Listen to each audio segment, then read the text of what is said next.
Alright. Checking on everything, making sure everything's good to go. I mean, it seems like it, but it's hard to say. On everything, making sure everything... It's definitely streaming. That's good. That's a good sign. I can definitely hear me on the video. And I assume at least Jack... or game volume's probably fine enough. Oh, I didn't check the frames yet. Shit. I didn't check if they were synced up yet. Shit. I should do that. Real quick. So load, new, load, new. Shit. I should do that. Real quick. So load, new, load. It's good. Okay. That's all good. So I'm going to... I already have save files that are particularly saved to Geyser Rock, so I don't have to go through the first cutscene every time to play this damn game. But here we go. Alright. What was I going to talk about? Oh yeah, so... something I did want to talk about as soon as I started the stream, funny enough. Already off to, like, wanting to talk about things. Is that... well, first of all, I've been playing a lot of Jak 1, and I mean, like, a lot of Jak 1. Hang on, okay, yeah, I was going to say, the stream's fine. I just look. Stupid, it's right there. I have been playing, like, a ton of Jak 1, and every time I seem to play it again, I can't seem to 100% it, so that's kind of where this joke sort of comes from, is, like, I can't seem to do it. Like, I always miss either one scout fly or something. Also, I think I got the wrong controller again. I don't know. Like, it feels like it's drifting, but at the same time, it's kind of not, so... if need be, I could turn it off real quick while I got the chance. Yeah. I think this is the one. I need to start taping it or something and find out which one's which, because this is pissing me off. And that one's dying. Alright, what was the topic I was going to talk about? Shit. Stop doing that. Already forgetting everything I was going to talk about. That's funny. That sounds correct for something I would do. Is just completely, absolutely 100% forget everything possible. You know, okay, this is not a speedrun, first of all. I'm just kind of playing the game, but I'm trying to...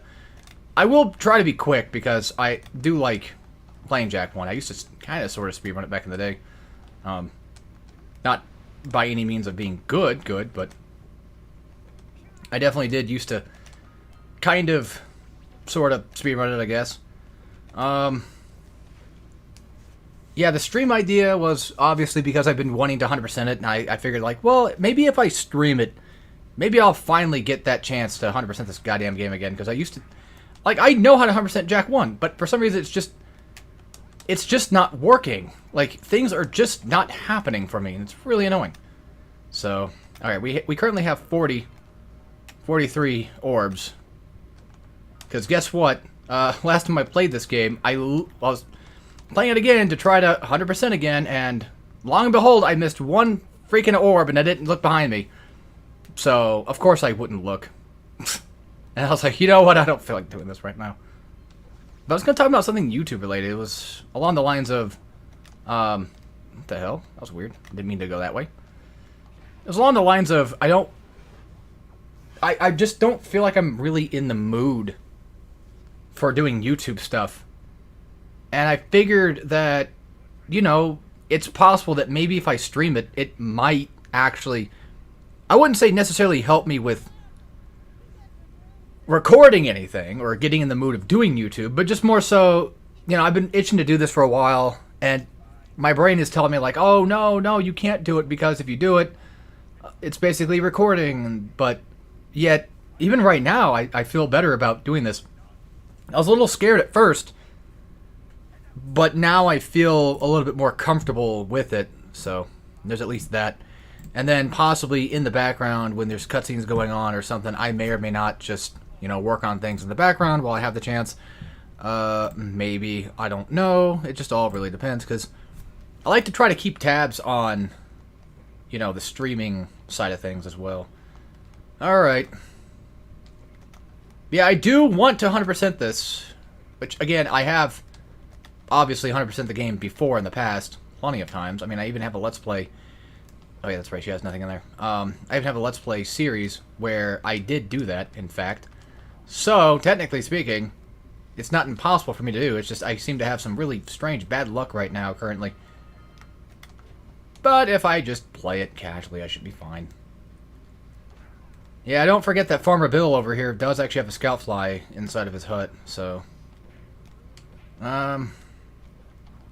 Before we get too far, I don't know if this is technically a faster thing to do or not, but I like to grab these orbs because when you go to Fire Canyon to actually go through the level to talk to Kira,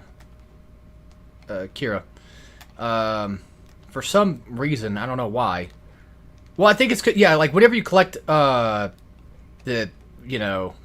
50 orbs or whatever that's in Sandover Village, because it pops up like you've completed the task of getting all the orbs, and that kind of stays on screen, and it causes it to make it to where you can't talk to Kira for some reason. I don't know if that's just a me thing, or if I'm doing something wrong, if I'm just not looking at things properly or what, but I don't know. Also, technically, we do have quite a bit of topics to talk about today, actually, come to think of it. There's a big giant one that I can just sort of get out of the way real fast. I might end up yelling about it later, who knows, but as it stands right now, I kind of want to talk about it, and it is PlayStation related. So, if you haven't heard the news, the current news, there's, as far as I'm aware from what I've heard and read, is that PlayStation's planning on getting rid of physical games in the year 2028. So, that sucks. But by then, I probably won't even bother with possibly even getting new games all the time anyway to even warrant being afraid of or worried about that. But like if something like, let's say hypothetically Jak 4 came out for the freaking PS6 or something, and then all of a sudden it's like, yeah, we had no physical copies. Technically speaking, I mean, granted, maybe limited run games might end up just saying, fuck it, make some themselves, but if there's no way to play them too, that's also another problem. Because that's a thing that Sony would possibly make happen, is the fact that you just wouldn't be able to play them regardless. No physical slot whatsoever. Also, by the way, I'm playing on the PS5, so if you see some weird graphical glitches, that's pretty much why. It's really annoying. I don't like it either, but it's just how it is, unfortunately, so gonna have to get used to that. I'm trying to think where I want to go first, because I typically go to the fisherman first. I've done that stinking minigame like all the time. Sometimes I go over here first, just because like this is where the turning on the thing is at. The one thing I can't seem to do with women is turn them on. So, and plus, I mean, you do also gain access to the blue eco right here too, that you can use and jump down here. I did actually learn a new speedrunning trick I never learned about back then, which was the water trick. If you flick the stick like multiple times up, you can kind of skip the animation of Jak swimming, and it's really cool. I fucking love this goddamn game, dude. I'm absolutely just blown away about how, good this game still just is. It's crazy. I'll go do all that fun stuff in a minute. I think first I'm going to do this real quick. And then depending on how things go, I might have to get that power cell to the right last. Again, I'm not trying to speedrun, but I have played these levels like consistently enough to the point where I'm basically practically speedrunning them, I guess, to some extent. So there's that. Nah, it's fine. I'm gonna try not to forget to get these orbs next to me too, actually, because I think I forgot about those another time when I played as well. Oh, I guess we're going down anyway. Cool. Well, since we're down here, might as well just go ahead and pick up a few things while we're at it. But yeah, so I guess there's also talks once again about them taking down the PS3 store, which that does suck. I mean, you can still download stuff. It's just going to end up being like the Wii U, where you can essentially just, you can re-download all the things you've already owned.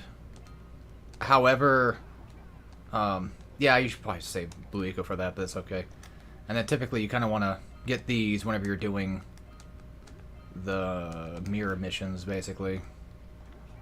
And once again, since we're down here, that time was on purpose, I promise, but last time wasn't. It would be probably slightly wise of me to start maybe, if there's any possible last PS3 games I kind of want to get, now would be the time to get them. But I don't know of any on top of my head that's like, oh, I really want that bad. I want to say there might be Castle Shikigami on there, but I think that's also on Wii. So if I really wanted to, I'd get it that way. It might even be physical too. I don't know. But in terms of like losing out on physical games of later releases, oh yeah, the Jack 4 thing, or you know, maybe even possibly Ratchet. If hypothetically we ended up getting like some cool game on the PS6 slash something I would get physically, and if I can't get that, that is going to kind of suck a little bit. But I don't know. It's just an unfortunate thing that I'd rather just not deal with.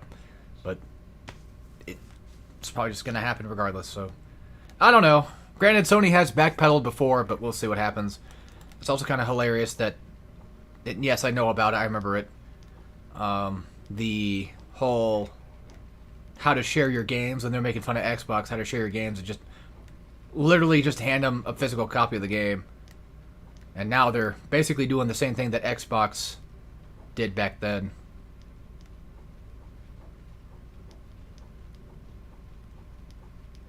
And what kind of worries me too is if like Sony ends up falling down because of this, that leaves Nintendo with hardly any competition at all, and then Nintendo's just going to pull out some fucking dumb bullshit themselves too. I know that's a bit of a conspiracy thought process, but it just seems like the type of thing that Nintendo would do. Is they would just build... Well, they're already kind of going down that road anyway with digital key cards regardless. And this is completely off topic. It's gaming related, but completely off topic. So, I just want to kind of get out of my thought process real quick, because I'm basically done talking about the whole Nintendo PS3 thing, you know, or all of them, Sony and all of them. Shit's gonna happen. I don't know. Maybe. We'll see. End of story. You did it. You caught 200 pounds of fish.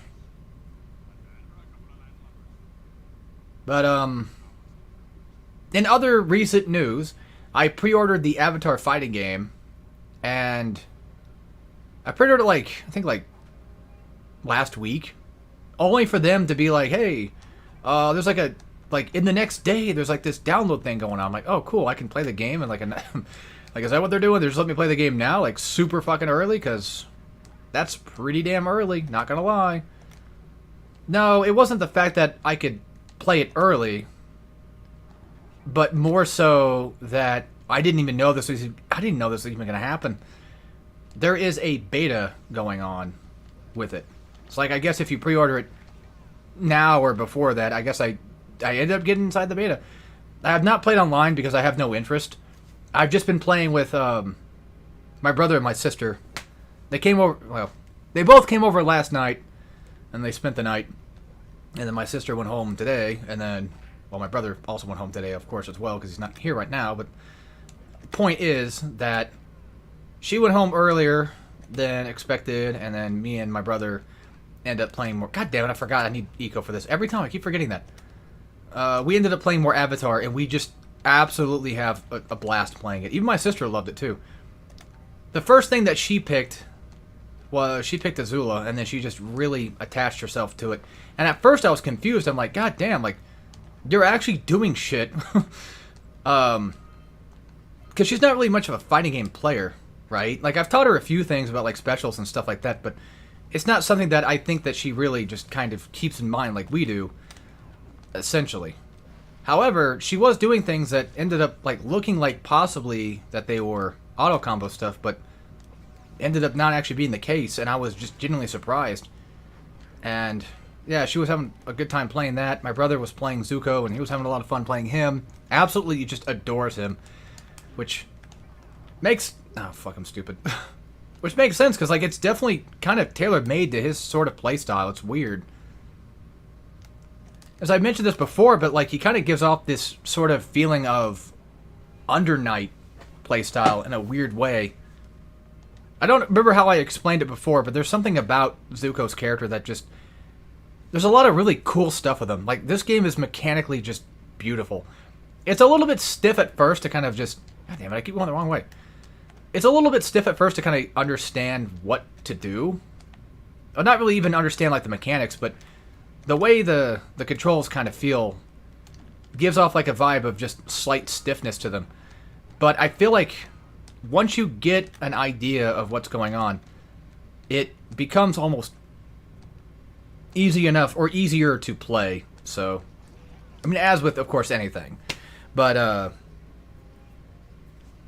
I wanted to learn Sokka and I wanted to learn Toph because I remember watching their trailers and it looked really cool because Toph had like this sort of like earth pillar thing that she could do that looked really neat. And I was like, whoa, that looks sick as hell. Like, that's some crazy setup stuff. Not even the setup stuff, but just crazy, like, follow-up moves and what have you. Like, everything just looked insane to me. And then, I hate this. I keep hitting X right here, but it always just fucks up for some reason. And then Sokka just gave off, like, Persona 4 Junpei vibes, because I like Junpei in Persona 4. Bro, they also have, like, a support system. I don't want to get too far into this mechanics, but there's, like, the support system that adds extra things to it. Like, everybody has, like, 3 support characters that they can choose from. My brother put it in a way that makes some sense, where it's, like, it's basically the Mortal Kombat variation system, but not really all that annoying about it. And I do kind of agree with that. Of course. You gonna do your thing or not? Thank you. Goddamn. So,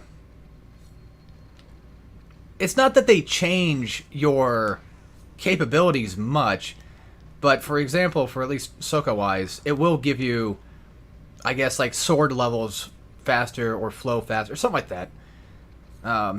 It's just essentially that. It's kind of like a nice passive ability to have. It's really, really super cool that they're doing this. And we're having a blast playing it, and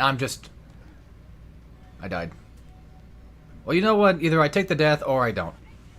If for some reason he comes back to life, I'm just going to rewind feature and say fuck all that noise. Can't believe I died to the goddamn plant boss. To be fair, I didn't die to the plant boss. I died to the freaking eco thing. I remember, like, when I was a kid, when I first played this game, I kept thinking, like, where the hell are those last 5 fucking precursor orbs at? Only then to find out that they're, like, right here this entire time.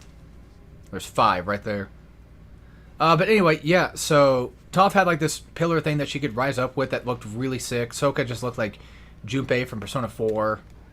And it was super enticing. When the game first got announced, I wasn't exactly fully on board with it, because I'm just not a big Avatar guy. I used to kind of find the show really sort of cringe, but that's because I wasn't a big fan of essentially Western anime style stuff. Which is kind of funny, too, because I ended up watching Kappa Mikey as a kid and thought that was kind of funny, so... Oh, shit. I didn't realize I had the last scalp line. My bad. Yeah, so bad opinions are just kind of a thing I'm pretty much normal for having. But, I got past it because I started looking deeper into it. I'm like, oh my god, this game has combos. Like, we're actually finally getting a fighting game for once in our goddamn lives. Because over the past few years, we've gotten really just kind of nothing super special, in my opinion. I mean, yeah, you know, you get a lot of, I wouldn't say remakes, but you get a lot of ports and stuff, which is great. Like Marvel and Capcom vs. SNK and all of them. Yeah, you know, I love that stuff, but I wanted something kind of... We all kind of wanted something new deep down inside. And I always just wanted... I wanted a return to form when it came to Arxis, but they just weren't doing that at all. Oh yeah, I kind of jumped the wrong way. It's okay. I wanted to show you guys a really cool shortcut you can kind of take. You know what? I still have time for it. Fuck it. It's not like I'm speedrunning the game anyway. It's just... Well, I'm trying to speed it, yeah, but at the same time, nah. By the way, I do know about the whole walking off and then uppercutting trick, but I'm also just fairly bad at it, but I typically just do that. I should have done, like, the high jump right after the long jump there. Not the high jump, but the landing jump move. That's really cool. Just the Tekken Jack is just brilliant, dude. It's amazing. I'm absolutely just in love with Jack again. I've always loved Jack. Well, ever since I started liking it, I should say. It took me a bit back then as a kid to kind of get into this series, because once again, it just had a really off-putting design that I didn't really care for. But as I got older and I started playing them, I'm like, oh, okay, they're pretty cool. And then as I got even older, especially my brother, because he started really liking them, and I was kind of more of a Ratchet guy for like the longest time. But after playing these games over and over and over and over again, it's like, wow, I think I just really, really, really like Jack more. And I thought about that too, like with Ratchet 2 and 3, but I'll talk about that soon. Let's get back to the topic. So, this year, in terms of fighting game wise, that's just loading screen things kicking in. That's what's going on with there. Or why I fell down. Yeah, fighting game wise, it just feels like there's not a lot of really crazy good stuff coming out. Like, Invincible looked okay, and then I played it. Well, at first it looked like, okay, let me rephrase that. Or what I actually said. I remember thinking, like, man, it looks kind of like shit, but I don't know, you know. I caved in, I bought it. It wasn't exactly shit, but it wasn't really something that ended up being like, wow, I really like this. It was more so, yeah, it's good. It's good. It's got its fair shake of decent stuff going on. But yeah, we also had well, we're getting Tokon Battle, but I'm going to be honest with you, it just doesn't look that appealing to me at all. It's still doing the Strive crap, which I don't like, and the character model looks fine, but my inner self is telling me, it's screaming at me that Tokon Battle is just not going to be what I want. Like, we're not going to get a lot of cool combo routes, or we're just going to get a lot of weird mechanics that just break the pace of the game. And it's just not going to be that fun, because, like, that's essentially what happened to Strive. I wish I would have trusted my opinions, or my feelings with Strive back then, but I didn't. I was too enamored by the redesigns of the characters, and I just overlooked the fact that Ram got fucked over. I mean, I saw it happening, but I was so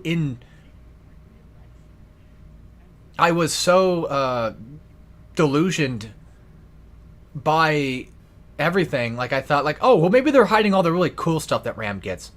Maybe they're hiding it. They're not going to tell us about it just yet. That could be the case. No, they straight up showed you everything in the trailer, and that's all you're getting. Like, yeah, over time, Strive did end up getting more stuff. Like, Season 2 was pretty decent. We got Bridget, which was fun. Bridget's fun. Tespit's okay. Sin's alright. I mean, we got some decent characters in Season 2. But then for me, like, Season 3 and 4 and all that stuff was just like, okay. Just really not vibing with all these. And, what else? But yeah, like, that feeling of Strive being what it is really, really kind of making me not want to... I hope I'm doing this right, but I'm not sure. It just makes me really not want to get Tokon Battle, because it just looks like... And then, unfortunately, of course, you know, like everything ever fucking happens, because people will not leave Twitter and quit spoiling shit for me.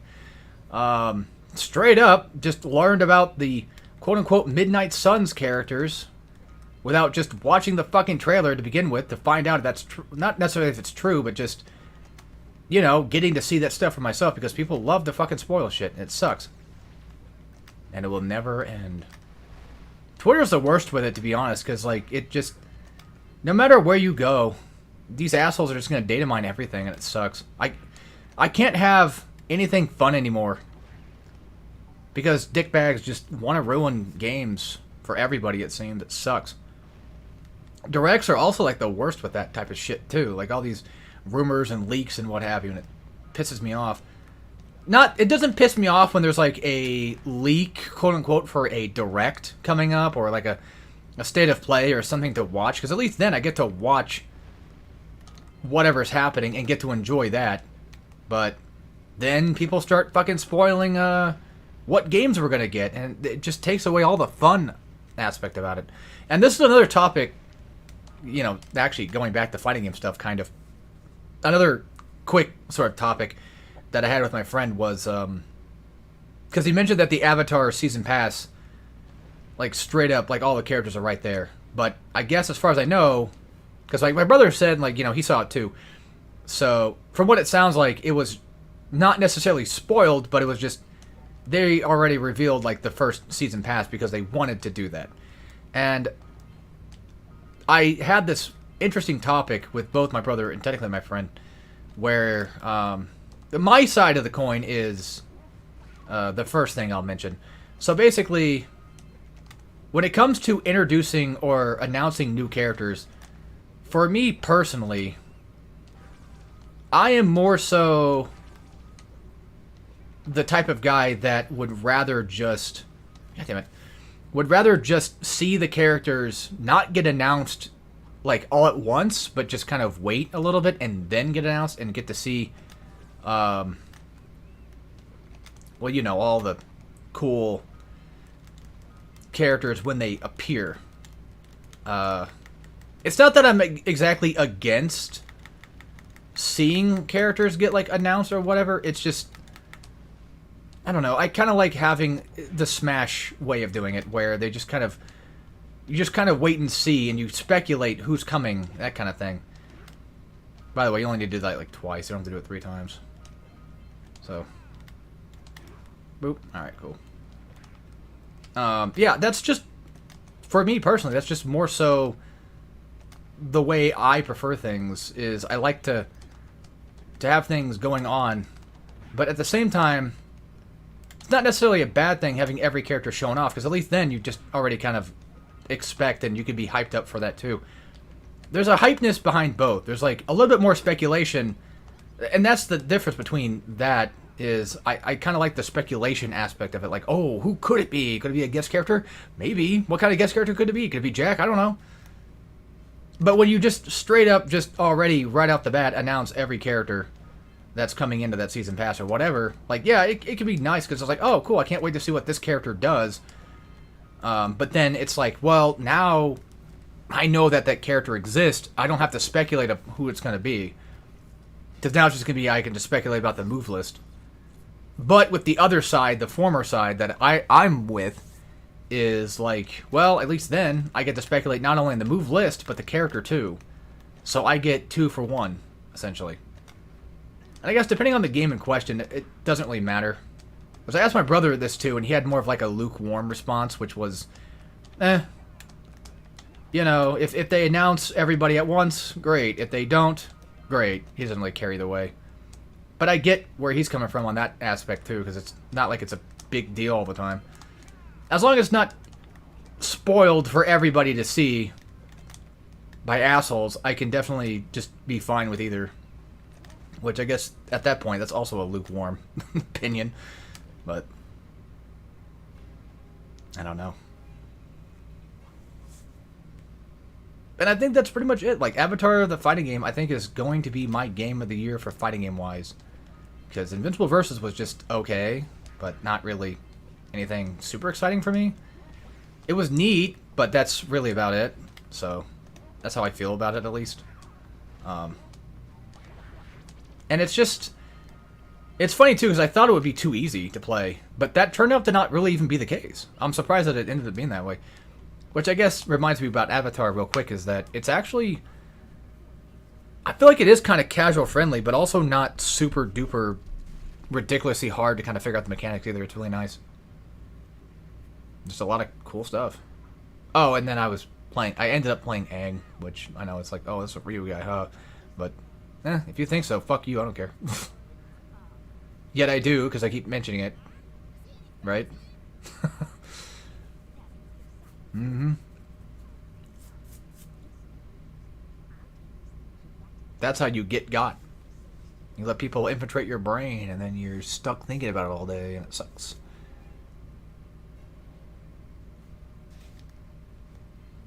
That's how they win, baby. Those cursed goddamn trolls. No, them damn trolls. Alright, so we got a few more things to go get for Sentinel Beach. We're not completely done yet. Obviously, we're still missing a few things. I don't know what's possibly faster. I don't know if doing the swimming thing is... It feels like it's faster, but... And by the way, I'm not even sure if I'm even doing this properly to begin with. So... Real quick, I'm just going to go ahead and get that open. I don't have my TV on, so I can't hear when the thing opens up. So I kind of just have to sort of guess that's happening. Come on, come on, come on, come on, come on, come on, come on, come on, come on, come on, come on, come on. Please, please, please, please. Yes, okay, good. I hate doing those. I hate grabbing underwater fucking precursor orbs. I also hate the way that this goddamn camera just changes the angle of things every time when it does that. It's really annoying. But only for, like, really realistically that part that it kind of bothers me for. Not bad. Got the Pelican done. Now we're going to go back and do the Blue Eco thing.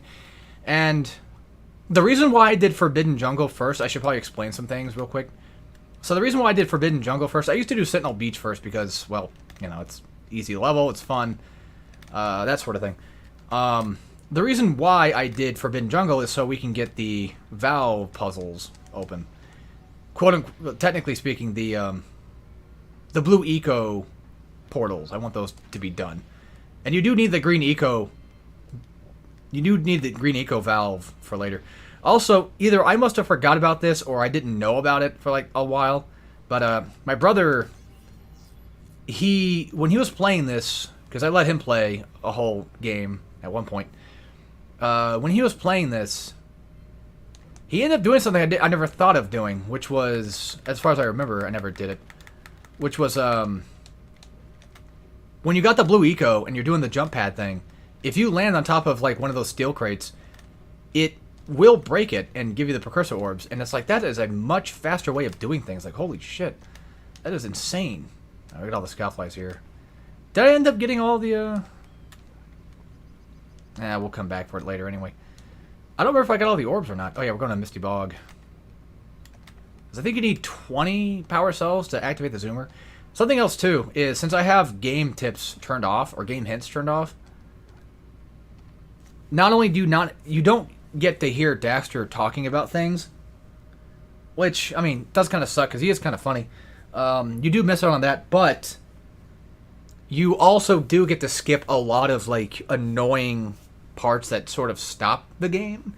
So it's really all not that bad. All right, so this level right here is going to be one of those cases of we'll see what happens with this. We'll see if I end up missing something or not. Who knows? It's very possible. It's very likely. But you never know. I wouldn't say it's really a hard level. Just it's one of those cases. It's just, again, it has its fair share of moments that, oh, come on. The one goddamn time. There we go. Nice. I actually get the Muse really quick. I'm capable of doing that, but I guess this was just, like I said, the one goddamn time that ended up not happening. And I don't think we need to... No, we have to, because orbs. Yeah. And I fall down. Okay, great. And the camera's fucking with me. Okay, great.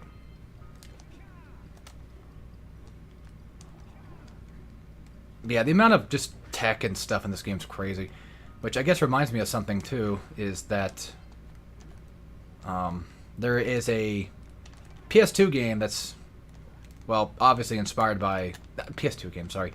There is a game on Steam that is, well, heavily inspired by, like, games of the PS2 era. It's called Gear Grit, and it's quite nice. Like, it's definitely got... You could definitely see a lot of the obvious, well, you know, obvious PS2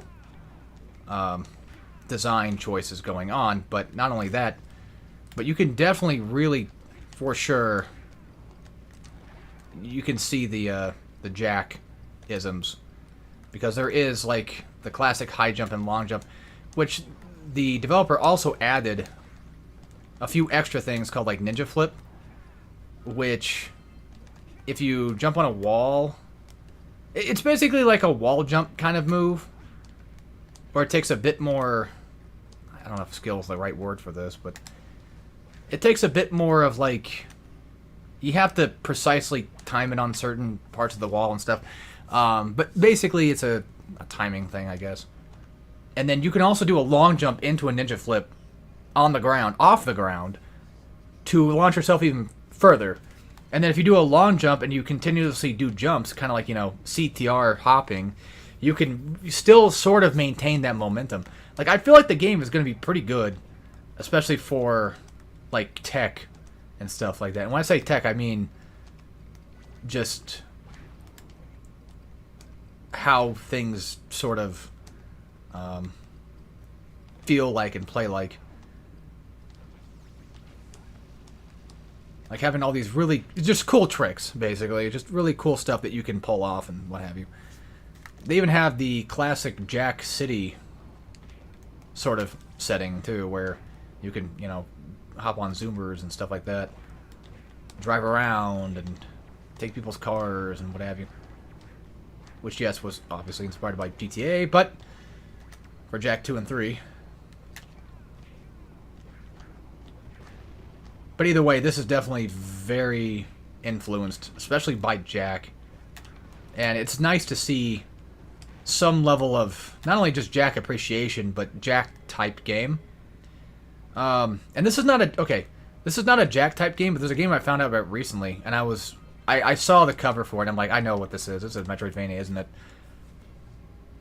Silent Planet, I think it's called. It comes out like next year, Q2 of next year. Looks good. It's Symphony of the Night mixed with like Gunvolt Chronicles style, or I guess, you know, Gal Guardians if you really want to be a bit more specific with that. But the point is, like, it looks good, so I already wishlisted it because of course I did. It's coming to everything, like Xbox, Steam, Switch, PS5, that sort of ordeal. I don't have to kill these guys, but I'm just doing it anyway because they get in the way and they piss me off. So they deserve it. Because once again, this is not a speedrun, this is just more so I'm just playing the game. So don't get too excited. Oh my god, I fucked up bad. If I can make this long jump, I can save it. So thankfully I can. There's nothing back there, by the way, if you're wondering. If you're wondering, like, why is he skipping all these weird platforms that he can jump up to? Like, he knows that there's stuff up there, right? Well, there's not. I wonder if I can do it this time, if I can hit this guy. I know you can. Yeah, thought so. Okay. So I was gonna say, like, I remember you could do it, but every time he passes, I always end up missing him. I just say, fuck it, whatever. Alley-oop. Alright. It is so nice just grabbing power cells. World 1 is just perfect for how Jak 1 just works. It's great. No offense to, like, World 2 and stuff, because World 2's got some decent stuff, too. But it's definitely for me, the absolute cornerstone of Jak 1 level design is absolutely for sure, like, the first couple of levels. And I don't mean that, like, to be mean. Like, there's still good levels. Like, Precursor Basin's pretty okay. I kind of like that one a little bit. Lost City's good. I like that one. There's still a lot of good stuff. Something I didn't know about until recently was you can just technically get away with killing the cannonball guy and still get the power cell. You don't have to kill both. I used to think you have to kill both, but no, that's not the case. And we saw that happen earlier, too. So, alright.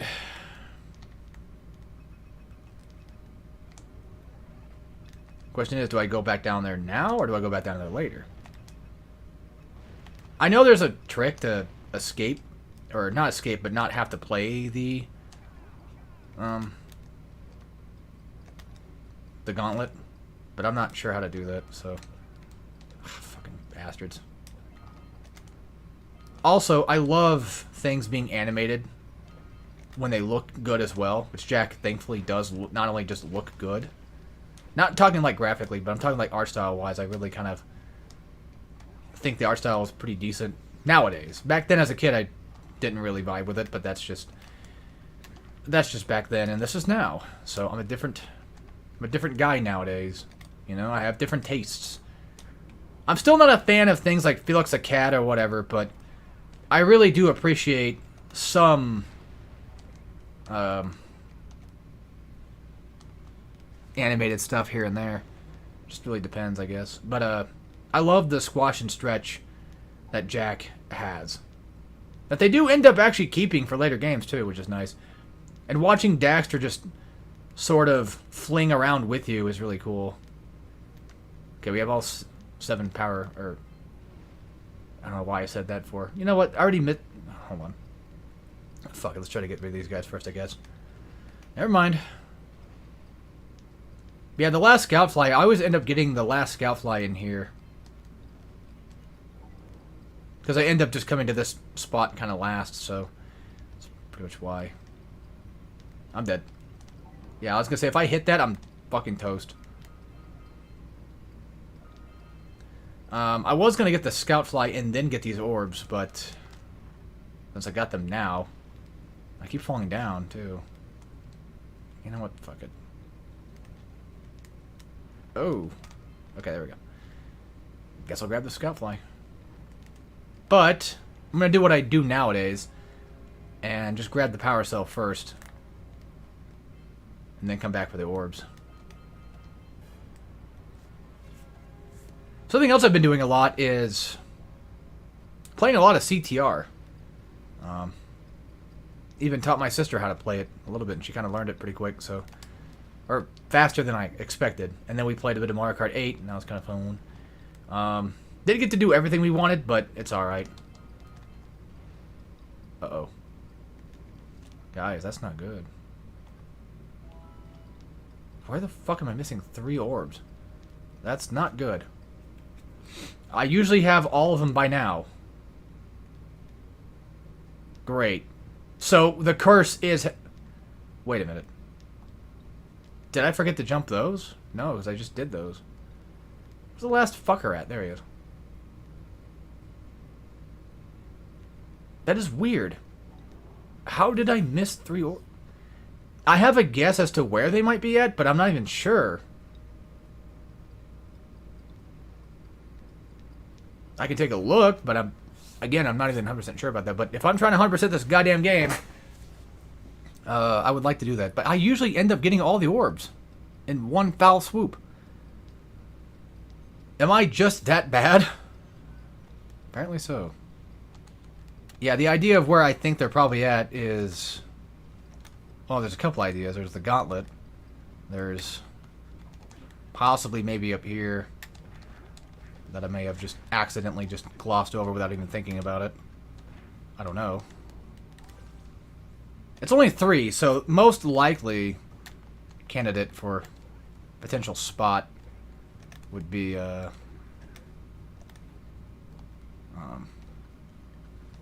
like down in like some weird sort of out of nowhere spot that I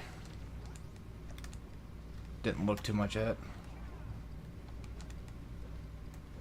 I don't know. Because there's not a lot of orbs down here.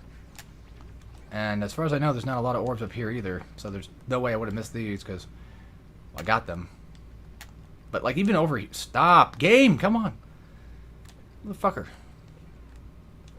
And like something down here, you know, this is just this, so I don't know. And then this is just a big giant nothing burger. It's just a whole big dead end thing.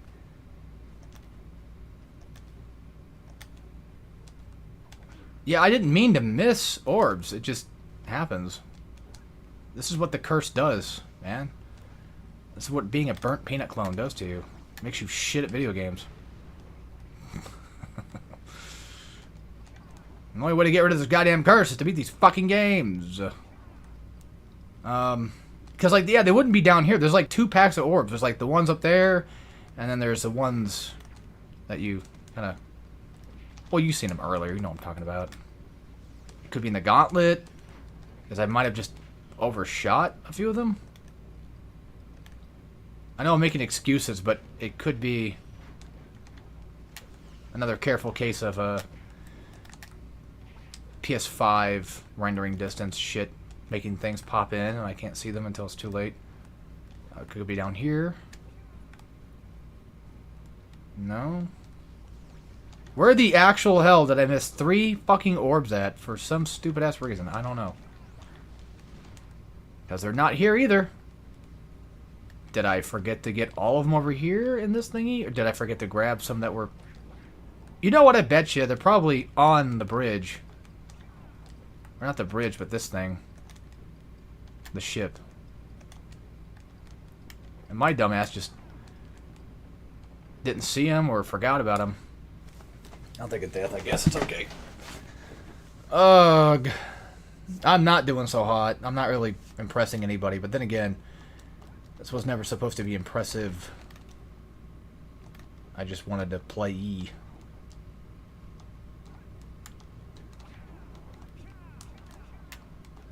Motherfucker. Yeah, the last thing I can think of is it would have to be on one of these side things over here, but that's... I don't know. And what sucks is, like, I just started streaming, too. Like, I don't want to end the fucking stream and then just be like, yeah, the curse won. The faithful sheriff won this battle. There's no orbs either. Like, they don't appear here at all. There's none up here. Ever. So, I don't know what I don't know what I did wrong. I don't know. Maybe they're on the zoomer. And I just somehow missed. Or onset dementia's kicking in, and I probably just forgot to grab the orbs I was talking about grabbing. But what's weird is, like, it's a pack of 3. Which can only mean one goddamn thing. Unless I'm looking at the wrong level here. No, straight up, just 3 more. What the fuck? And now you guys see what my new curse is. I'm not even kidding around. This happens so often now. Like, I'll play Jack 1, and I'll try to 100% every time, and then just miss it every time. And it sucks dick. I'm tempted just to restart completely over, because they're gone. I don't know what happened to them. Like, straight up, I've looked just about everywhere I can think of. There's none. Nowhere. I don't know. But the problem is, once again, it's a pack of 3, which means that it has to be in a spot that I just didn't touch. Or didn't think to touch. Yeah, this curse will probably linger forever, and I'll say... Oh, it's so obnoxious. Trying to 100% this game, and every time I end up missing something somewhere, and it sucks. I had one time where... Okay. Oh, there they are. There was a point in time where I ended up missing, like, twice. Like, 2 playthroughs. Like, I fully beat 2 playthroughs, and I missed some fucking... Like, I missed a scout fly in Spider Cave. In the same scout fly, too, both times. I missed it every time. And I would just say, fuck it, I'm World 3, I'm finishing the game, whatever. And the third time around, I knew about it. I'm like, okay, I got it this time. I'm 100%ing. Yeah, I think that was the same day where I played Vex, said, this game sucks dick, went to go play Jack 1 on PS2. And I got to Gall and Maya, only to then just completely miss one scout fly in Gall and Maya. And I'm like, God damn. Like, it's just nothing but constant suffering. This fucking cursed game. It seems to be the case, because I don't know why. I cannot, for some reason, 100% this game like I used to. My pathing is just fucked up and off, and I don't know. The simple answer is, you're just shit at the game. Fair. You're right. And maybe after this, I could always possibly maybe do like a tier list of Jack levels or something. I don't know, because... I don't know. Sounds like a dumbass idea, but... not really. Everything I think of always sounds like a dumbass idea, but that's... sometimes not the case. I'm just grabbing blue so I can speak this fast. And then let it go to waste. I wonder if you can do that. You sure goddamn can. Okay, well. That's the fun of this game, though, is, like, you find things that you didn't think would work, and they do. Also, I believe that the texture popping problems, I think that's just a PS5 thing only. Well, if you're playing the PS5 version, and just to prove I am, there you go. Because you can download the PS4 version and not have rewind feature, and I don't remember if it looks any better or not. I don't remember. Alright, last 2 power cells in Sandover Village. Because the idea that I usually go with is I typically try to get as many orbs as I can on all 3 levels, and then I buy these. I always try to do the precursor statue last because of how expensive it is just to do anything with it.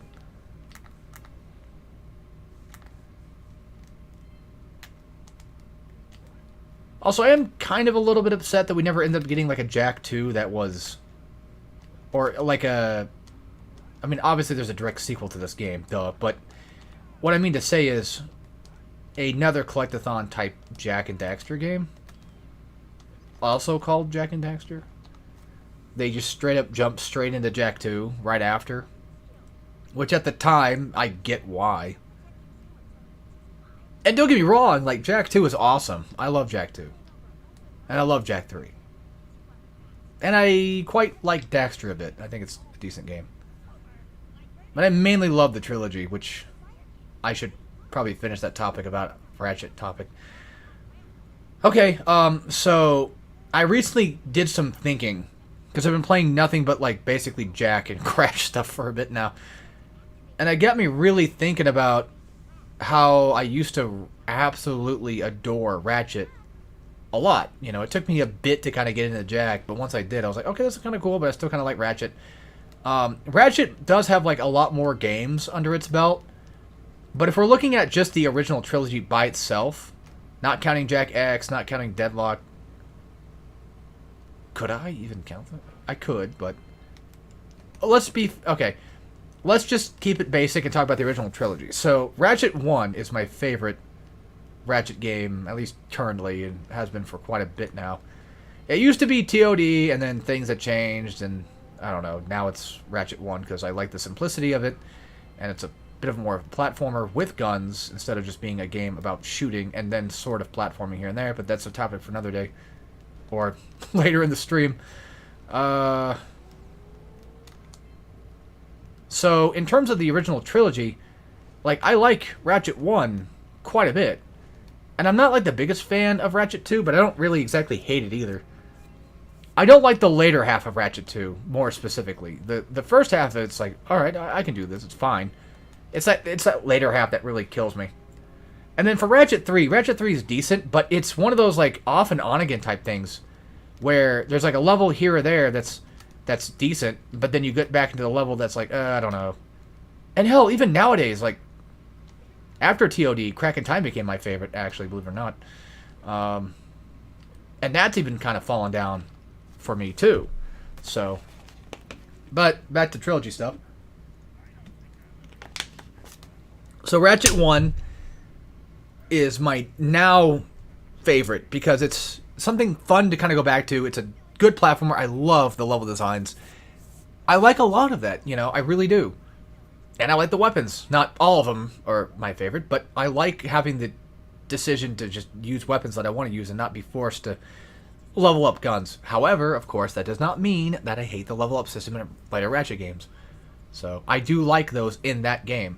But Ratchet 1 not having a level up system is fine with me because, well, it's fine either way. If it had a level up system, I wouldn't care. Either way, regardless, right? But I do think it's worth that. I think it's a good idea they gave us a level up system in later Ratchet and Clank games. I think that was a very smart decision. So, back on topic, Ratchet 1 is my favorite of the original trilogy, and then, like I said, Ratchet 2 is like whatever. Ratchet 3 is also kind of like it's all right as well. Ratchet 2 first half's okay, and then later half's like I don't want to do this. Ratchet 3 is sometimes good level, sometimes So that's it for those three, right? But with Jak 1, 2, and 3, they all hit a specific thing that I like about each of them. Where, like, Jak 1, I love running around this game and collecting things. I don't really love all the levels necessarily, but I do. Because, like, Ratchet 1, I think I like a lot of Ratchet 1 levels. But with Jak 1, it's like, oh, I don't want to do that one, but I can get through it. It's easy. It's fine. It's mainly World 2 and on that's like, okay, I don't really want to do that level, but there are a few in World 2 and 3 that do end up being kind of like, I can do it, it's fine. Doesn't hurt all that much. But Jak 1, like, the way it's designed and how you get around the levels, it's really not fair to kind of compare Ratchet 1 and Jak 1 because they are completely different games. They are, for what it's worth, basic, too. So that does kind of help out with a little bit of that. They are, in comparison to their sequels, they are a little bit more technically basic.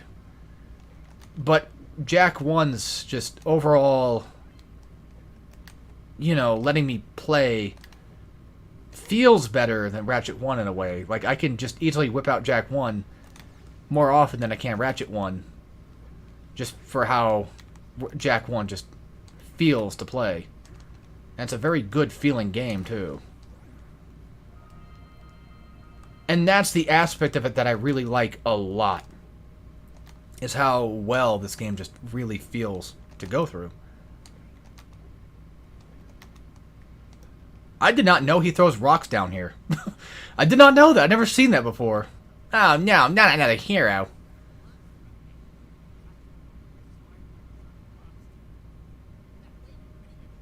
One thing I'm not the biggest fan of is the NPC designs. I think they're all kind of just like, eh. Jack and Daxter, Samos and Kira all look great. But that's because you kind of grow with them in Jak 2 and 3 and stuff like that, so it's easier just to... I don't know, they're more digestible, I guess, design-wise. Fuck it, I'll tread it now, I guess. I usually like to typically just give him the... or do the finish line thing, or, you know, precursor basin thing first and then do that. Do I have enough orbs for, Yeah, I do. But now we're going to listen to him talk, so let's listen to me talk instead. Ratchet 1 and Jak 1, that's a hard decision, because, like, right now, I can say with full bias that I prefer Jak 1 over Ratchet 1, but that's because I've been playing Jak 1 non-stop. I've come to really just enjoy the game again, and, like, a lot, you know? So, it's just... it's tough. So I don't think it's a very fair comparison with Jak 1 and Ratchet 1, because I like both, but I can easily play Jak 1 a lot more because they don't have Clank levels to play through. I don't have to worry about slowing down. The pace never really stops, except for sections like this where you just end up talking. Which even then, if you have a save file that skips the first cutscene, the rest of the cutscenes just don't matter. They don't take as long, so all of my issues are kind of like, you know. And it's a 2.5 hour game, too. It's fun to go through. Jak 2 is a very clear dominator when it comes to Ratchet 2. Like, yeah, Ratchet 2 has got fun guns, kind of. Some of them I really don't like, but the way that Jak 2 is paced, and the way that, you know, Jak 2's story is, the Dark Jak element, all that fun stuff, there's a lot of just things that I like, and I do actually like driving around the city. For the most part. Not all the time, but I do like quite a bit of it. Jak 2 does have its fair shake of challenges later on, especially near the end game, where the thing just gets a bit harder to play. But Ratchet 2 does the same thing, too. When you get to the stupid fucking Petco thing, or whatever it's called, doing all the, you know, the little proto-pets, it sucks. I don't like that. I find it really obnoxious.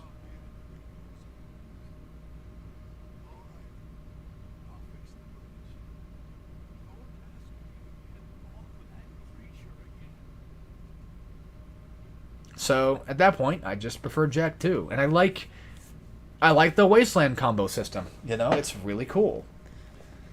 And then for Jak 3, I like Jak 3 quite a bit, but I think I like Jak 3 more for the sake of the guns, and some of the levels are quite good. Like, I'm not a big fan of the desert, even though it's kind of a big selling point for that game. Going back to Haven City is pretty cool. I don't really hate the desert, it's just like, it's a bit of a pain in the ass sometimes to kind of go through, I feel. It just depends on what type of mission you're doing and what have you.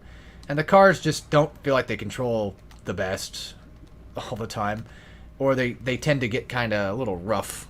You know, you start skidding and you're like, ah, great. Oh, great. I forget. I think there's a way, like, I've seen somebody do this speedrun before where they end up getting Jak killed there and it actually causes him to load in faster or something like that. I want to go left first. Fucked up, but it's okay. I saved it. Well, since I'm over here, might as well grab these real quick, I guess. So we probably won't be doing that much.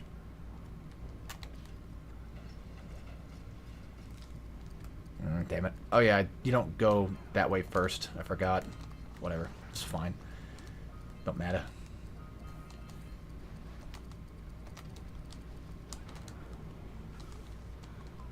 I always come here with no health. Lost City ends up being the one that always typically kills my ass. Like always, it seems. I always have no health, and there's no way to get health in this fucking level. Obviously, outside of fighting enemies and stuff, but who wants to do all that, right?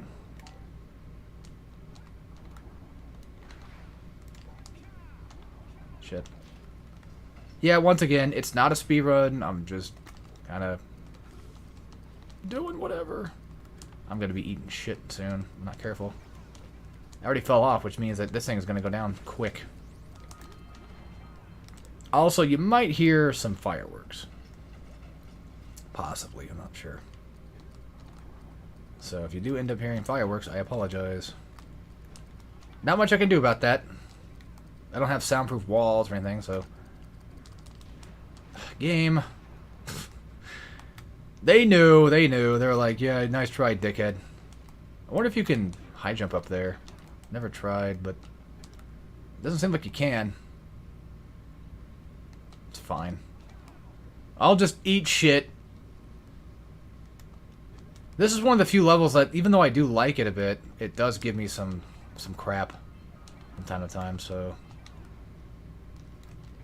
I wouldn't say it's really exactly hard, it just has a lot of spots that really kind of just... Well, that was on me. Once again, coming in here with no health and not realizing I don't have health. You get so used to having, like, 4 health points. Or 4 hit points, I guess, whatever. That you kind of, at least for me, I kind of tend to forget, like, oh yeah, that's right, I could die at any moment. What do I care? Ouch. That's why the game has a life system anyway. I don't think there's anything down there. Well, I guess we're going down anyway, so might as well check. In terms of collectibles, there usually isn't. I wish I could do this better. I wish I could be a cool speedrunner for this game, but I don't have the I wouldn't really say patience for it. It's just more so, like, I don't really care enough to do that.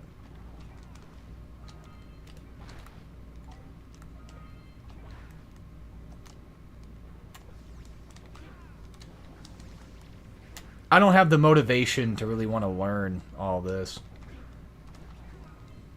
Even though, yes, I have technically learned a few tricks here and there, but that doesn't necessarily mean that, like, oh wow, I just want to spend my life doing nothing but playing Jak and Daxter 1 all the time. Which, it's a fairly good game, of course, but, you know. I have other games I want to play. But to be fair, do I have any games I want to play right now? Not necessarily.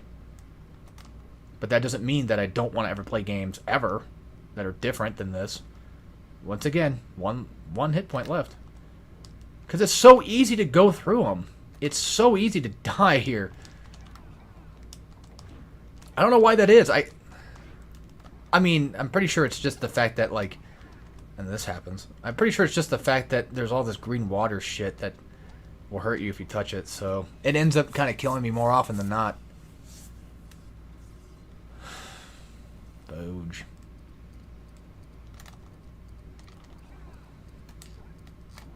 Thankfully, you can do this. I'm dead. No, god damn it! I keep hitting the wrong fucking buttons. You know what? I'll take that. It's fine. Don't worry, I'm not angry.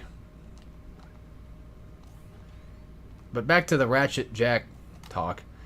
So, like, I like... As we know, I really like Jak 3 because the weapons that you get, it just... There's a lot of fun toys to play with, basically. And don't get me wrong, like, I guess in terms of Ratchet, you know, one could make the argument that Ratchet guns are technically better because there's a lot more variety with things. But the way that... When you compare Jak 2 to Jak 3, gun-wise, it's like, yo, that's sick as... Like, even though a lot of them are just kind of... I wouldn't say pointless, but there's a lot of just, again, pointless is the wrong word here because it sounds mean. There's a lot of guns that aren't necessary or didn't really need to be there, but they put them there anyway because, well, it's fun. Why not? And I understand that Jak 3 was a rushed project, but I don't care. It doesn't bother me. It still has cool guns, goddammit. I think they're fun to play with. When you compare Jak 3 to Jak 2, again, gun-wise, it's a cool new system of weapons that you get to play with. Like, each gun now has, or each color has 2 new guns to play with, and it's like, well, why wouldn't I want more of those, you know? Why wouldn't I want 2 candy bars? Although, in real life, I can't do that. I can't eat 2 candy bars. It makes me sick quick. But, yeah, why can't I have just 2 of the thing that I like, so to speak? Or more of the thing that I like. It's very nice. But with Ratchet, at least the Ratchet 3 weapons, in my personal opinion, are way better than the ones they are in 2. Especially the lava gun. The lava gun being upgraded to liquid nitrogen is like, wow. The SpongeBob, you know, the tattoo thing. Wow. That's how I feel about that. It's like, whoa, that is sick as hell. Yeah, as you can tell, I need some practice on this level because clearly it's only World 2 level, and it kills me this often. It's crazy how I have just no control over anything at all. Oh, by the way, you're going to want to keep at least one of these guys alive. As dumb as that sounds. This is why. There's actually a steel crate right there. I think most of the room has steel crate things in it, so you're kind of stuck with it anyway. Wait, this is the fucking slide. What the hell am I doing? I do that quite often, as you can probably tell. We want to go to the dead end, not the slide.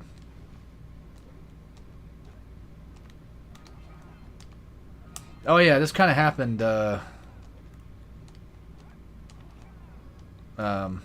yesterday, but me and my brother were kind of... Oh yeah, that's right, I forgot I kind of fucked that up. I don't remember who brought it up, but we were doing the Wingardium Leviosa thing from Oni. And I gotta admit, my brother's got a pretty good Snape voice, like, not gonna lie. Yeah, I think I fucked up, because I think if you touch any more buttons, I think it's just gonna... Okay, we're fine. But I think if you touch the buttons again, I believe it turns it back off until you get the power cell. And I think dying here is faster, but you're better off just jumping in the eco pool than you probably are jumping in the water, because I think it... Yeah, if I remember correctly, dying here will... There's certain spots in... Oh, for fucking crying out loud. No, I'm not taking that risk. I normally do. I'm not doing it. I'm not doing it this time. Also, this is a very Crash Bandicoot looking ass level. I say that often, but I do mean that. It definitely very much is. Also, fuck you for having iframes out of just nowhere.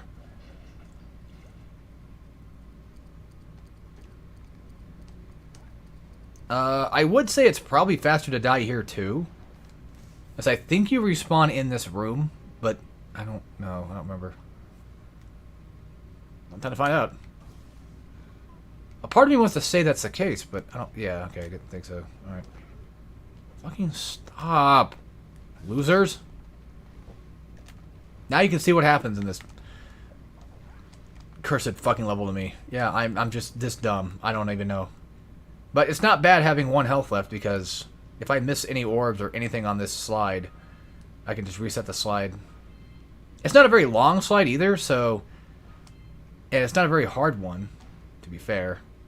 But, yeah. No, I hate this room. I'm not doing it right now. I'm not doing it. I do it all the time. I'm not doing it. I'm not doing it.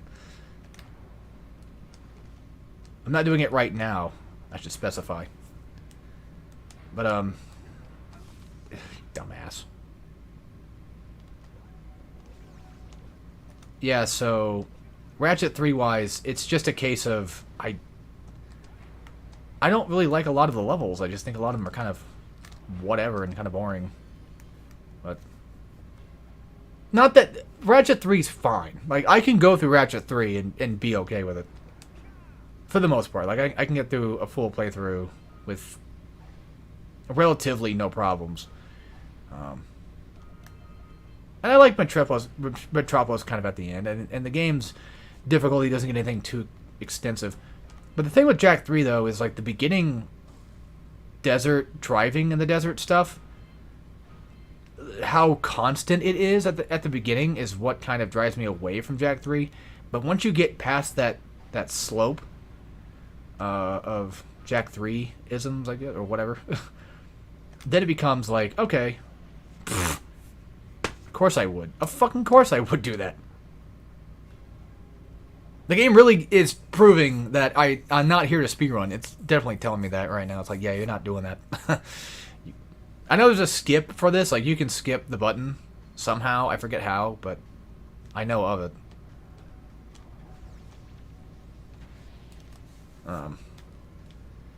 So yeah, like, at the end of the day, I guess if I was to do a whole playthrough, it's very possible that I actually might end up just picking...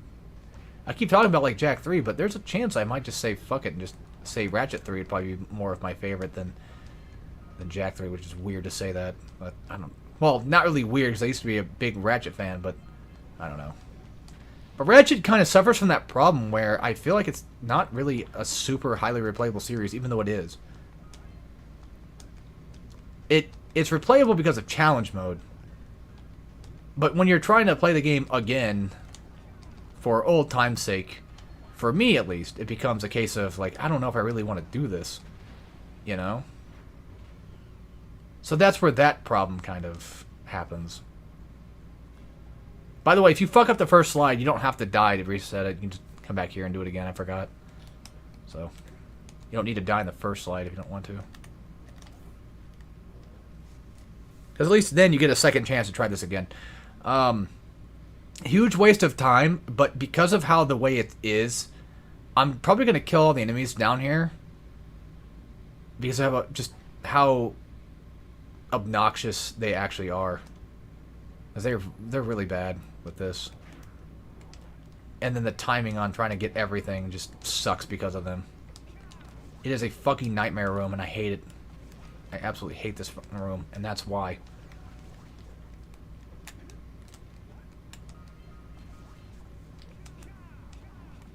I mean, I got it. I didn't get all the orbs yet, but I got it. I'm guessing we're still missing like 5 or something. Oh, yeah, it's probably just these last 2. It is. Thank God. We can get out of here now. Fuck this place. I like Lost Precursor City, but I also don't at the same time. I don't like the enemies, so they piss me off. Something fierce. I don't know why it sounded like I was going to cry there. Go on, cry.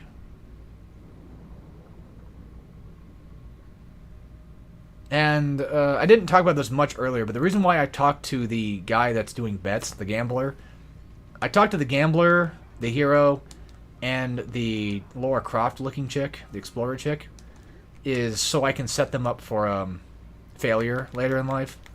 No, it's because the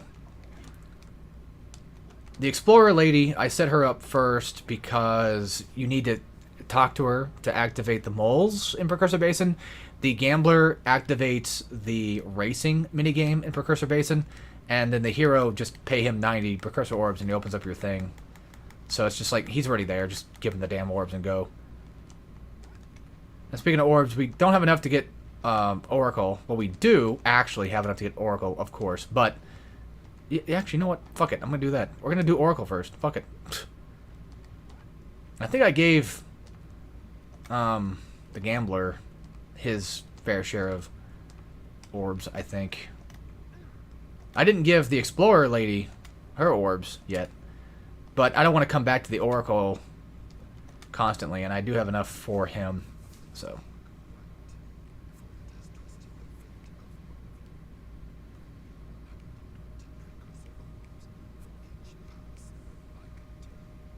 It is kind of neat seeing grass just covering it, though. Even though I'm sure they were probably copy and pasted a few times and put wherever, but...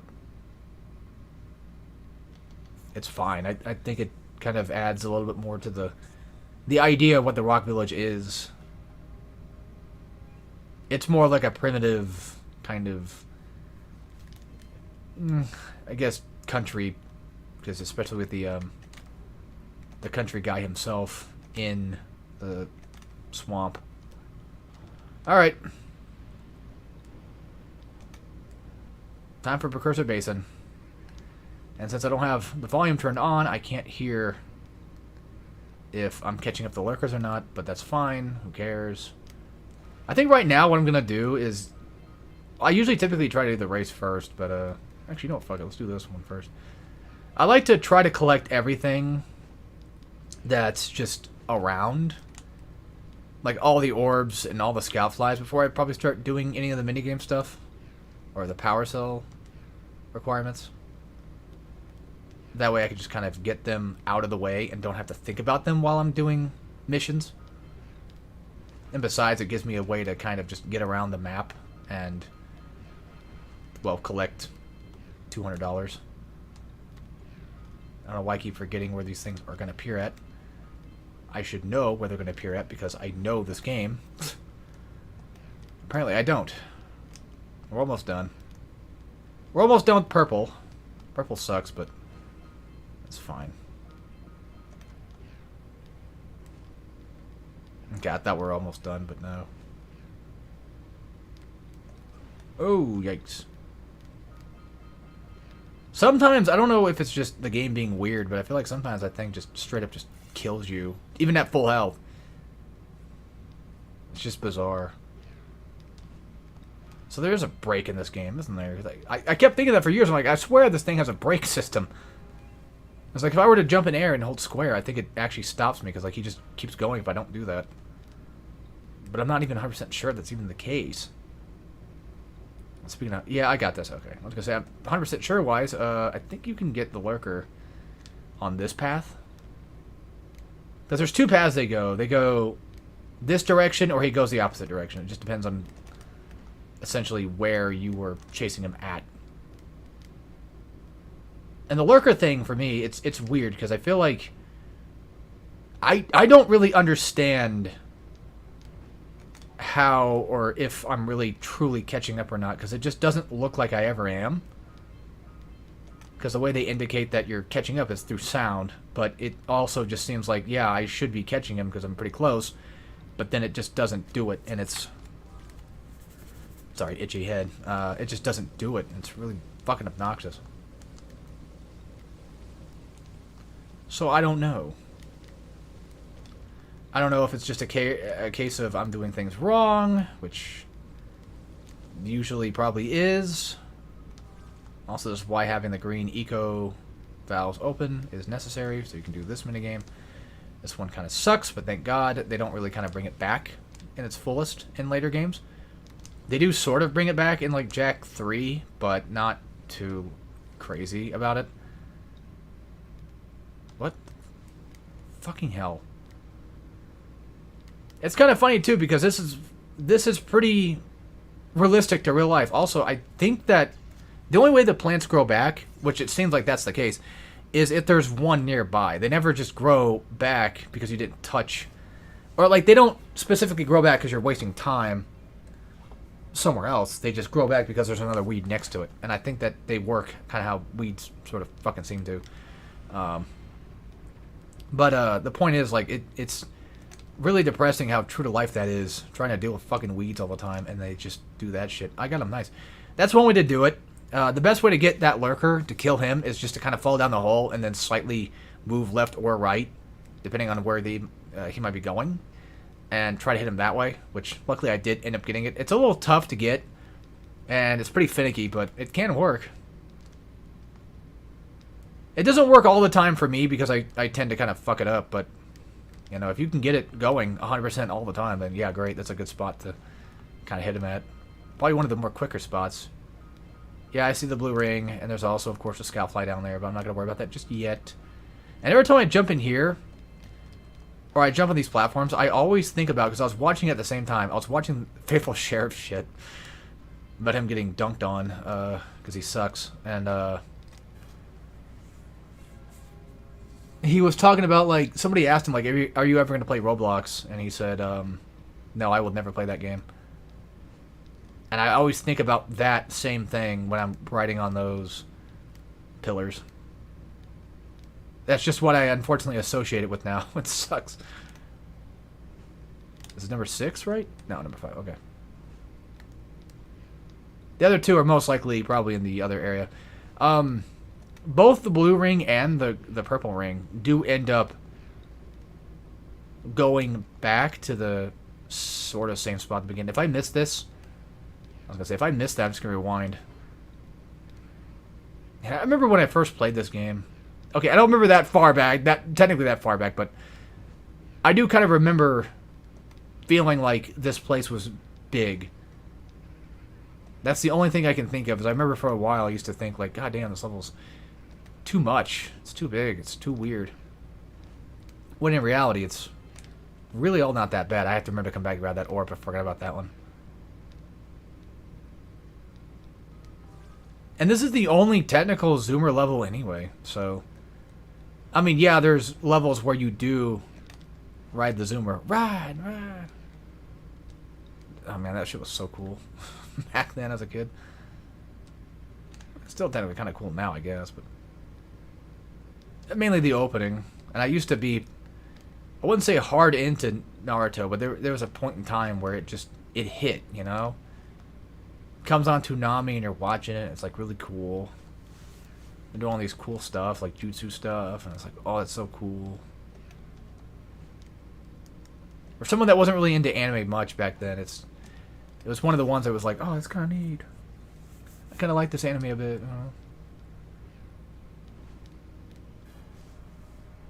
I will also double check my homework and make sure I did all the levels beforehand, like complete, because I'm not even sure.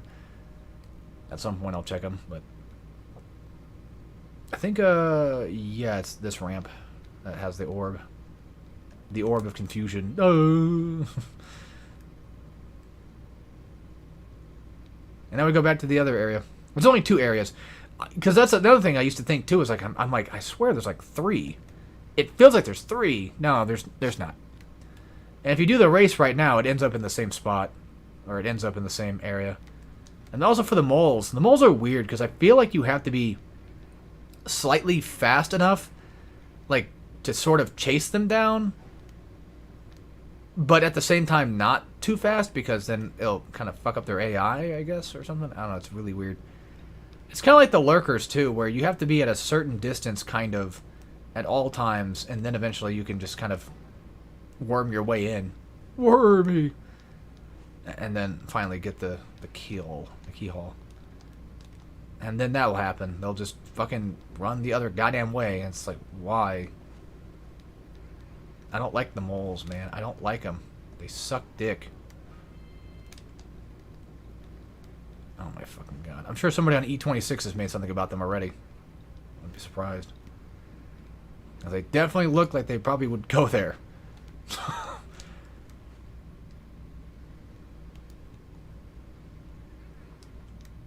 Come on. Now, you have to be just slightly fast enough. Sometimes I'm able to get 2 at a time. It doesn't happen all the time, but it can. Oh, fuck it, fine. I guess I fucked up so bad, I'll just do this then. Good lord.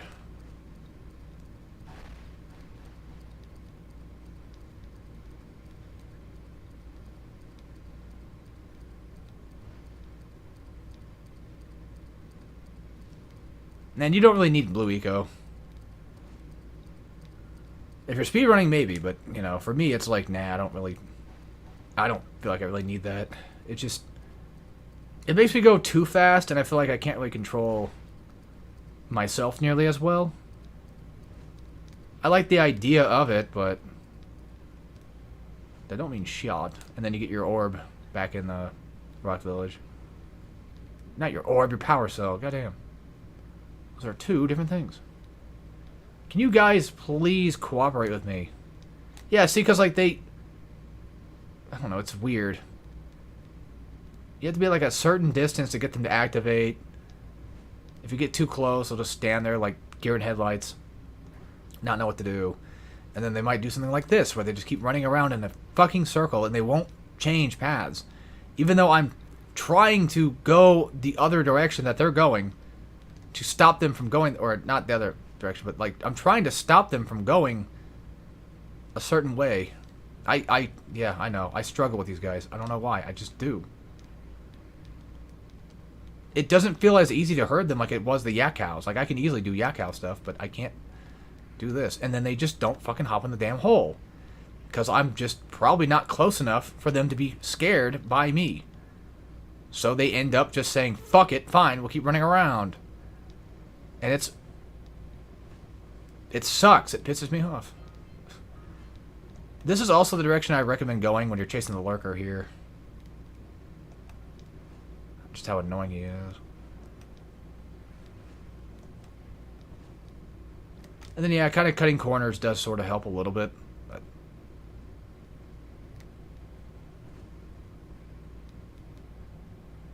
don't know why they gave them diapers. But oh, well. Oh, yeah, you don't have to go and pick it up. It just gives it to you. Alright, last scout fly, and we got a couple more orbs, and then we do the moles. Yep, last scout fly. Nice. Oh yeah, tomorrow's 4th of July. And I got some 4th of July things I'm doing tomorrow. And I didn't buy any goddamn pop things or snap things. Damn it, I should have done that. I didn't think about it until now. Well, I was thinking about it, but I didn't really just... See what I mean by this fucking dumb bullshit? Like, you have to be slightly close enough, and it's really annoying, and I don't know. I hate these little bastards. Just go the other fucking way. Just go into the damn hole.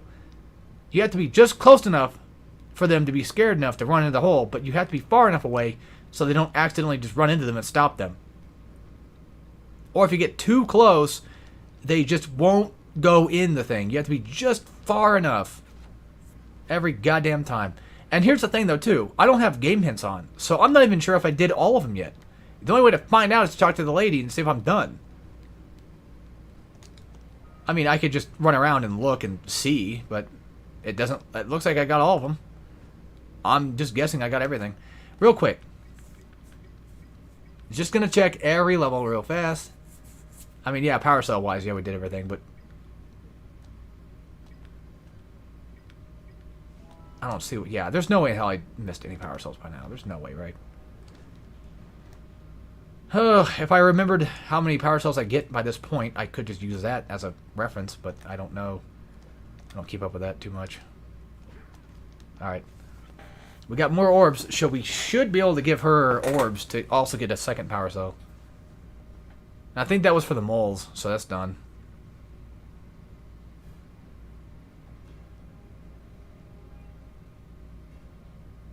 Because it didn't say give her 90 orbs.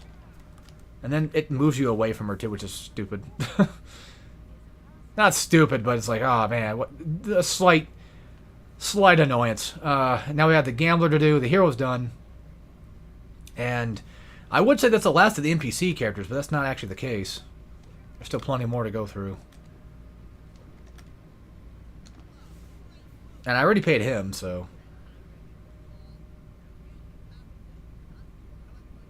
I like how he doesn't even have his feet designed with other toes, but Jack does. Probably because, like, you actually play Jack. So there's no reason for him to have, like, a full design of anything going on. But then they gave Kira realistic-looking feet. Complete with wrinkles and everything. Just kidding. How many... Scout flies do I have? See, that's the annoying thing about having precursor orbs, just hopping it. Okay, we're done. Rock Village is pretty much just practically complete at this point.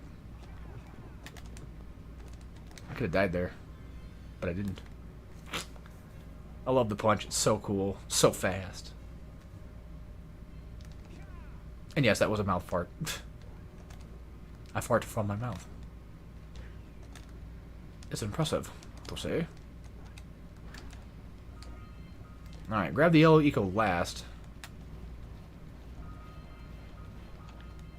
And welcome to Boggy Swamp. A somewhat okay level.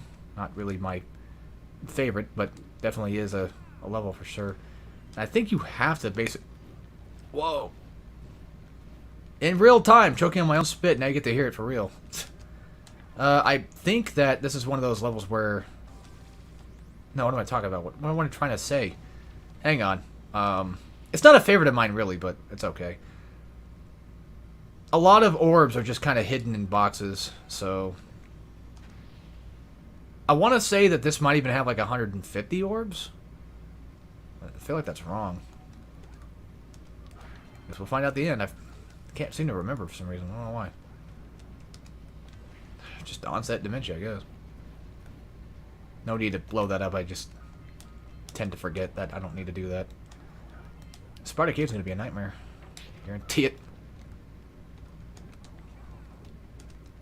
Luckily for us, thankfully, the yellow eco geysers are just already unlocked, which is weird. Like, you do need to do yellow, or you have to, like, each color except for red has a thing you have to break in order to get the juice. I think maybe they didn't do red because maybe they just didn't think of anything useful or like a level to put it at. I don't know, but I want to say this is just a hypothetical. I'm just shooting up my ass. You guys suck dick. You guys are the worst. I think the reason why they never did red is maybe because like red is... There's no reason to turn on red because maybe it's just too powerful, you know? Like it just... It is the power eco. So maybe that's why you don't need to turn it on, because it just doesn't need to be blocked up by anything. It just stays on. But that only works if it was blocked up from like a rock or something. I don't know. I don't know. Can you fucking die? Thank you.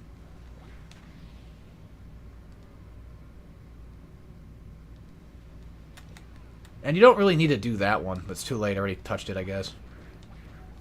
But it would have been really cool to... Oh, for fuck's sake. To have a red eco valve turn on. Watch your jump there, because you might end up accidentally jumping back into the blue. Luckily, yellow can just do that, which is nice. It's got relatively good aim, thankfully. But yeah, I wanted to say that it's kind of nice we don't have to backtrack from Snowy Mountain to get yellow eco open. Not that it would have been a problem. There is a backtrack for yellow eco, to be fair. It's a mountain pass. It does have one. By the way, those bats, you can just avoid them. There's no reason to fight them at all. They just exist, and there's nothing down here. You can even look back there, too. Like, there's really just nothing. You can sort of kind of see it. Love that. Also, these frogs fucking suck. They're turning me gay. Yeah, you can just avoid going over that way entirely. What I mean is, you can just avoid, you know. There we go. Like, all you need to do is just come over here. Because it just leads to the same thing. So, I give you a little shot there. A little shot at B12. And don't forget to come back and grab the yellow eco. Because you're going to need it. Unless I already hit these. No, it's, this. Yeah. The cursed auto-targeting just fucking my ass. Like, I mean, I still end up doing the same thing I wanted to do regardless, but it still wasn't exactly what I was aiming for, now was it, game? Alright.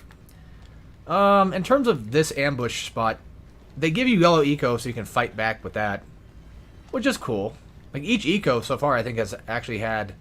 No, blue hasn't had an opportunity to do, like, a gauntlet fight that I remember. Red and yellow have. Because, to be fair, those are kind of powerful eco. It would have been neat to see blue having its own gauntlet fight, too. But that would mean that there'd be, like, 3 gauntlets. And then in terms of... You know, purple, if we're talking about guns from Jak 2 and 3, like the color system from those, why there's no purple eco, it's because it's technically dark eco, I believe, so... It should be that, I think. Pretty sure I'm right. I don't know. If I'm lucky, I might be able to land straight onto the little dock thing right there, but no, of course not. One of my favorites is Slam Dunk.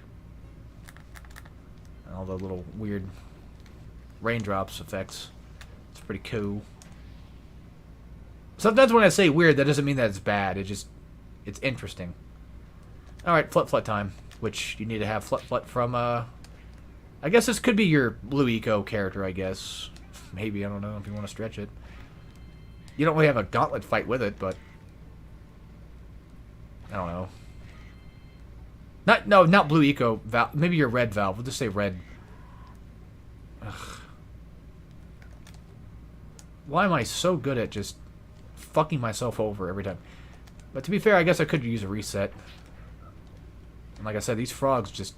I hate them. I hate them. Absolute little dipshits. I hate their little bastard asses. I like to jump up here first. Well, I do now. So I can grab that. If I can grab everything in one go, that would have been great. Of course, I miss a precursor orb, but I like to get all the precursor orbs, get the Scoutfly, so I can fall back down here because, well, the only way to continue on is through these. How's it right now? 7 o'clock, and somebody's already mowing. Not that they can't do that, just... Usually people mow a lot earlier than that. I don't know.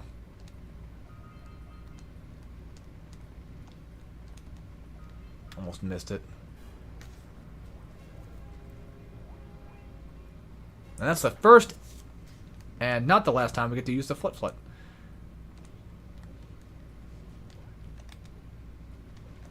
There is another opportunity for Flut stuff. And then for those, you don't need to worry about those little bastards. They don't drop anything, really. It's these. And if you're wondering why do I punch and kick when I'm grabbing Blue Eco, it's because whenever you grab Eco, it causes you to kind of jump slightly, which will fudge up my, it just fudges things up. I don't like that. You can double jump from that, which is neat, but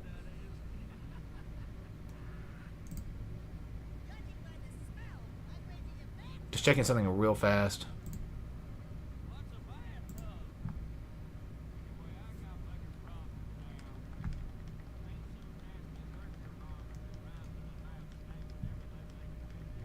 How do I go to...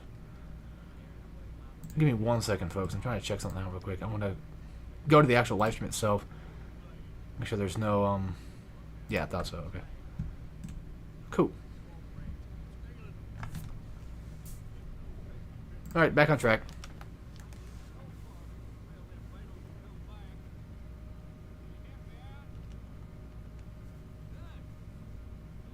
Of course, the classic NPC character moves back into just idle position when he's done talking for a bit. It's kind of a good thing I'm playing on PS5 because I used to skip this all the time. I despised doing this all the time.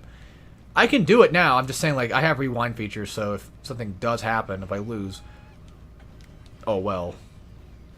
Because sometimes, like, Jak 2 is a little bit more notorious for this, but sometimes, every once in a while, there's a checkpoint in Jak 1 that's just ass. There's a couple things I can think of. Not really checkpoints, but more so minigames that just you don't want to lose.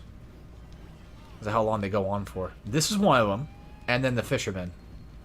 If you catch one eel, it ruins the whole thing, like he says. Also, I don't know why they just give you a singular yellow eco orb when they could just give you an entire eco valve thing here. So I don't have to keep consistently hearing myself get yellow back again. It's just a tiny little nitpick, but other than that, it's not really that big of a deal.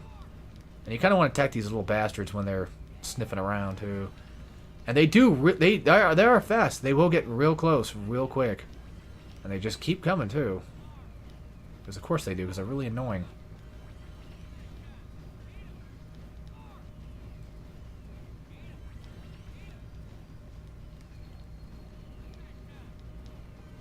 Okay, done.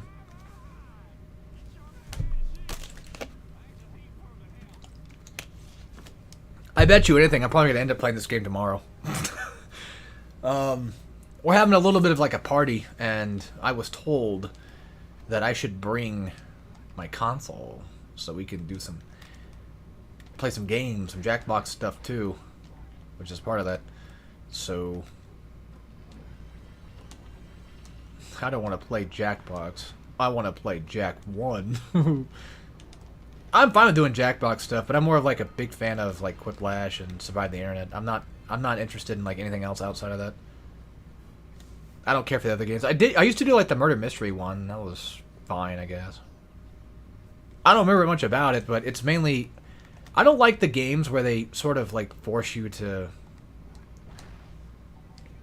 I don't know, say things or do things that you just kind of don't feel comfortable saying or doing. That sounds wrong when I say it that way, but like faking it is the one I'm thinking of. Like I don't want to point out things. I don't want to lie, I guess, is what I'm trying to say. Like it just feels wrong. It feels bad to do that. I don't like doing that. I know the point of the game is to kind of gaslight-ish, sort of. But it's like, I don't want to do that. I'm just not that type of guy. And that's the last one, baby.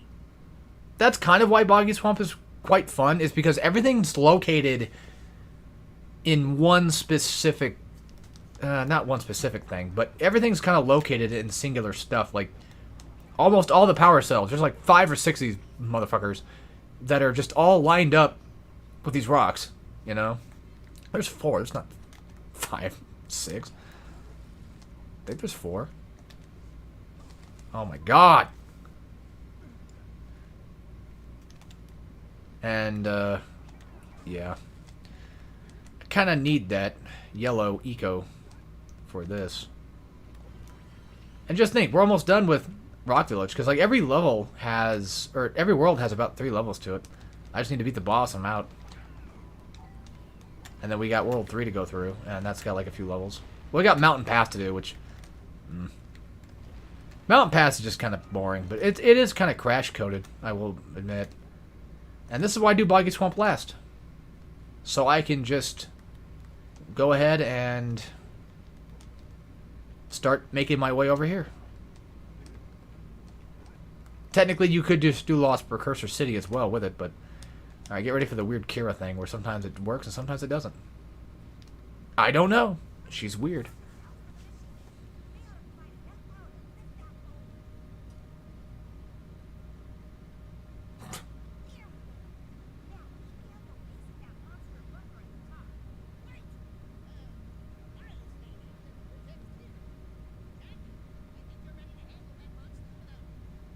Dexter looks weird from the back there.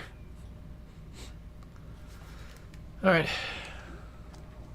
Imagine a whole game where Dexter's just his normal humanoid self. Make that a mod or something. I want to see some cool Jack mod stuff. I want to see people like make some cool levels. I know there was a cut level from this game. I guess it was called like Yosemite or something. Don't know exactly what it would have looked like, but I've seen a little bits about it. Not gonna lie, probably one of my least favorite bosses in this entire game. Because I just don't know where he's gonna shoot half the time. I don't know how to get him to shoot toward me. Is it just, I don't know if he's on a pattern? I still haven't figured that out yet. It almost seems like that's the case, but it always feels like he's shooting directly where I just am. And yeah, it's kind of hard to avoid that, but I sometimes take the hit just to save time. Annoyingly enough, you gotta wait for him to stop shooting just to start shooting him. Gotta wait for him to charge up and then you're done. And I usually like to stand on the left or the right platforms here, starting off, because it's easier to kind of get to the middle. It's like Tiny from Crash 2. It's a lot easier to kind of get to the middle if I'm on the sides first, so I can just avoid getting hit by these damn rocks. If I die again, I'm just going to rewind. Fuck this. Which could happen easily. Alright, good. Technically, it's my fault, because I'm the dumbass that decided to jump into the damn thing. It's alright.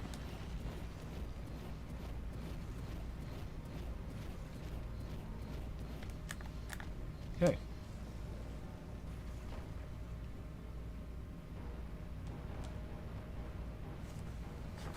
I know using rewind feature is bad. Oh, it all depends, I guess. But this is one of those cases of I'm not speedrunning the game. I'm just playing the game. Please, dear God, don't kill me. Fuck, it's so close. Okay, good. I'm like right at the end of this. I don't want to die.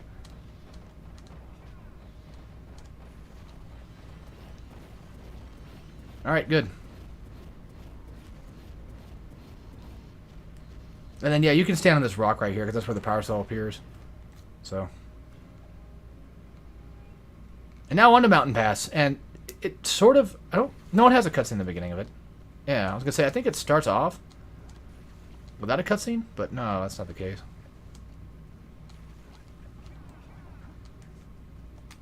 Loop.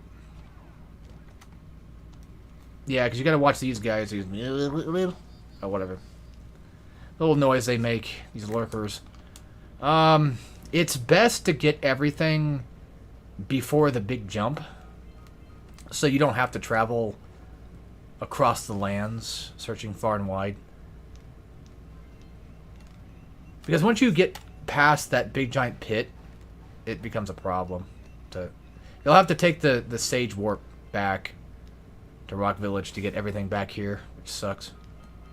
You can't do what you do in, like, Lava Pass and all them fun things. So it's best to, again, get everything over here. Although I think you kind of have to go back to the Sage Warp anyway, right? Because... Well, no, because this is where the pit's at. Actually, could you actually go back to the pit? I think there's a thing there I just saw that you technically probably could. To the right, and I'm just being kind of dumb. I don't remember, but I could have sworn that you can never just kind of go back. You're going to have to, you know, take the Sage way. Just missed a fucking word. You know what? I 100%. I don't want to fuck with this much. If anything, I just fall off and die right here. I just don't want to deal with it. Deal with having to backtrack. I mean, I'm going to have to backtrack no matter what. But I'd rather just save just even a little tiny bit of time and just not bother with this. Alley-oop. Yeah, see, when I'm just allowed to do whatever I want, I can kind of speed through the game pretty quick, but... Which, now that I think about it, you need 70 power cells, correct? In order to beat the game? I think. I could, technically. Like, there's... I'm sure if I really wanted to, I could just route... Yeah, you can't go back from here. Okay, I'm stupid. I guess I forgot about that. Alright.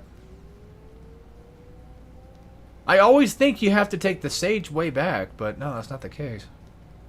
There's nothing on the right sides. It's always on the left. As it should be.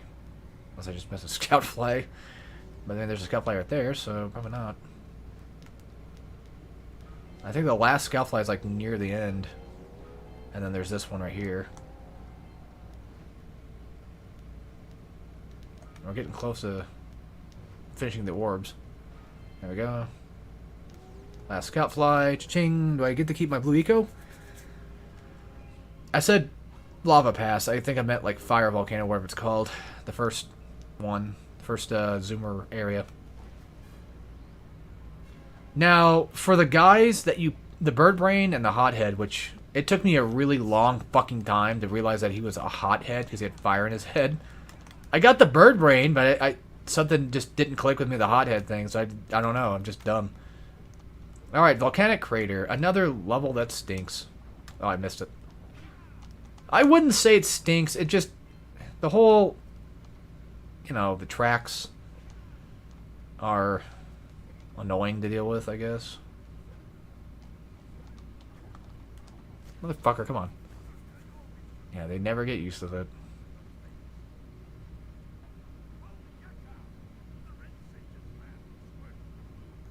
It's also weird knowing that Samuel's fucked. With feet like that, I'm surprised he did.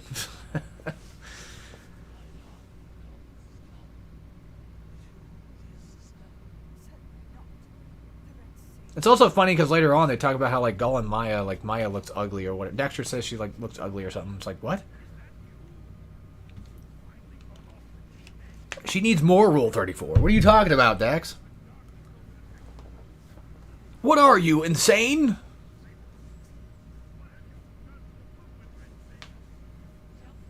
Yeah, we've already finished 6 main levels so far. 2 worlds already done. Already up to World 3 and we're 2 hours in. It's not bad. We'll probably be... I typically get done around like 2.5 hours, but I mean, I'm already close to the 2 hour mark, so I probably won't be able to. It'll probably just be a 3 hour run at this point. One thing that does kind of suck about skipping out on the first cutscene is there's actually a lot of jokes in that one that I like. But it saves me the trouble of having to watch this stupid fucking annoying intro every time.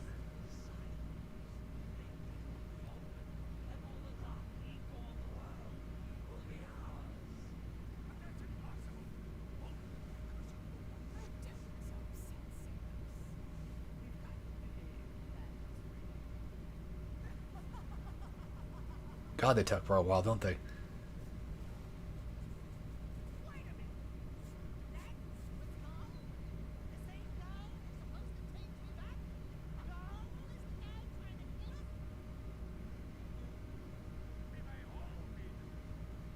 It's also funny how easy Dax just kind of gets used to being an Ottsel.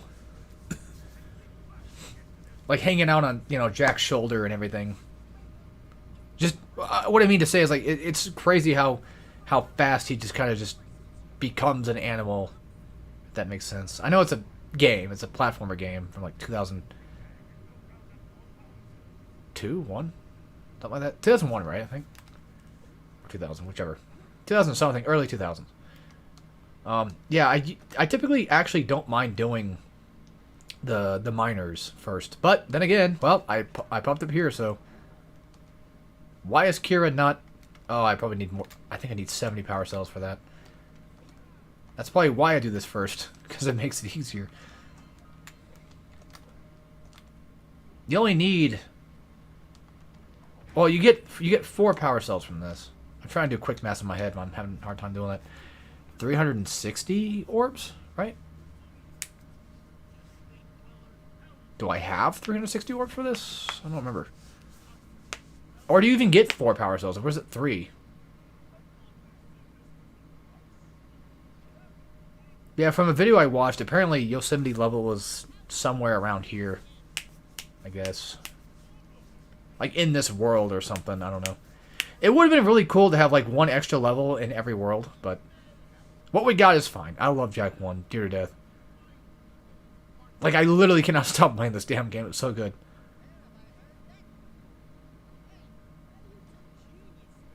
They also remind me of Mario and Luigi, but I think that might just be possible reference. I'm not sure. But Luigi's not dumb. Mario's not really angry. But it's possible. So I don't know. How many orbs do I have real quick, just out of curiosity? Okay, well. Yeah, I have enough. I was doing my head again, like, wait a minute, 360. That's... I have like 16 more than what I really need. And you do have to move back just to click on them again. As annoying as it is. Oh, alright. Here's a power cell. Bing. And this should open up the gondola for Snowy Mountain. I can just go finish that real quick. And you know you're done when the bird brain gives you the power cell. When he says, you know, here's a... That really kind of sort of unfunny line. I don't think it's... Personally... I don't think these guys are really that funny. A lot of the NPCs in Jak 1 just... I don't really find entertaining, I guess. It's weird. They're not completely terrible. I don't know. That's it. We're all cleaned out. No more power cells.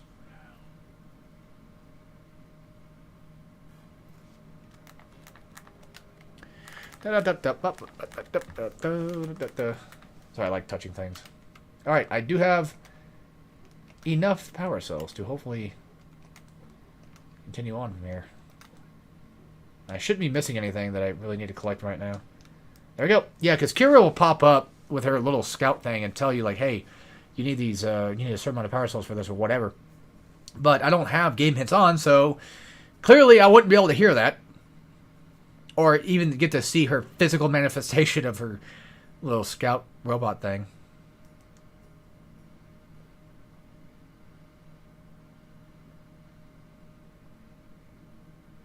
Kind of crazy. There's a big volcano down there, but there's snow up here. Not that that's too crazy. I like that kind of design, is what I'm trying to say.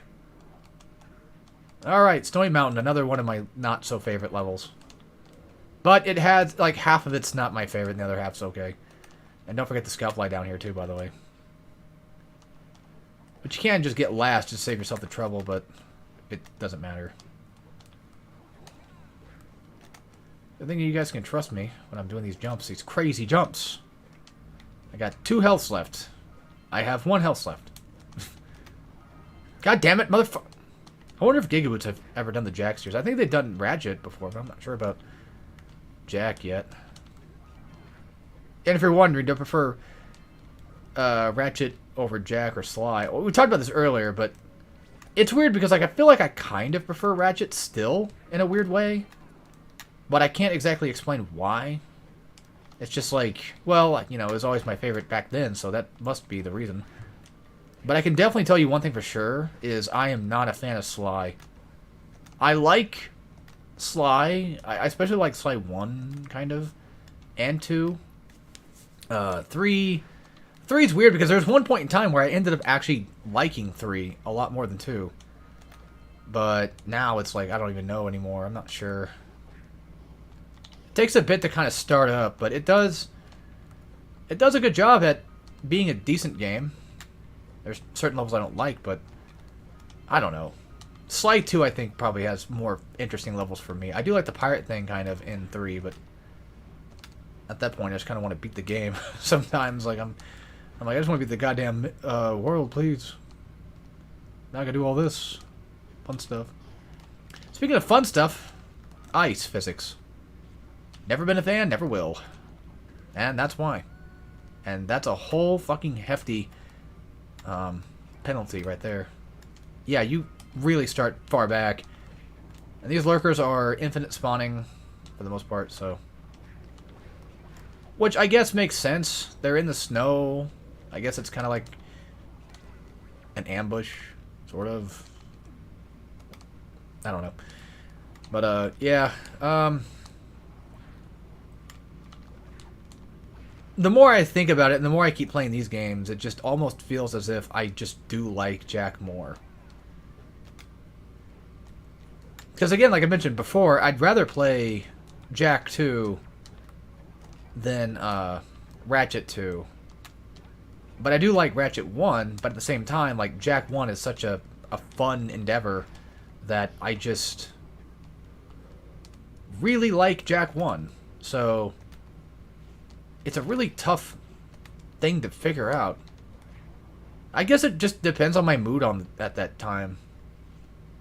Do I feel like playing a game that I know I can beat fast, or do I feel like playing a game that has a lot of just fun levels that... Jack has a lot of fun levels, too. A lot of Jack is fun. There is no real, like, bad level with Jack 1.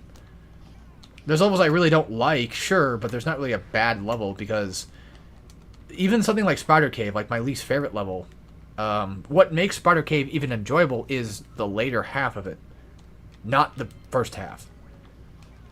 And every level that I don't like that has, or every level that I don't like ends up having, for what it's worth, a part of it that I do like.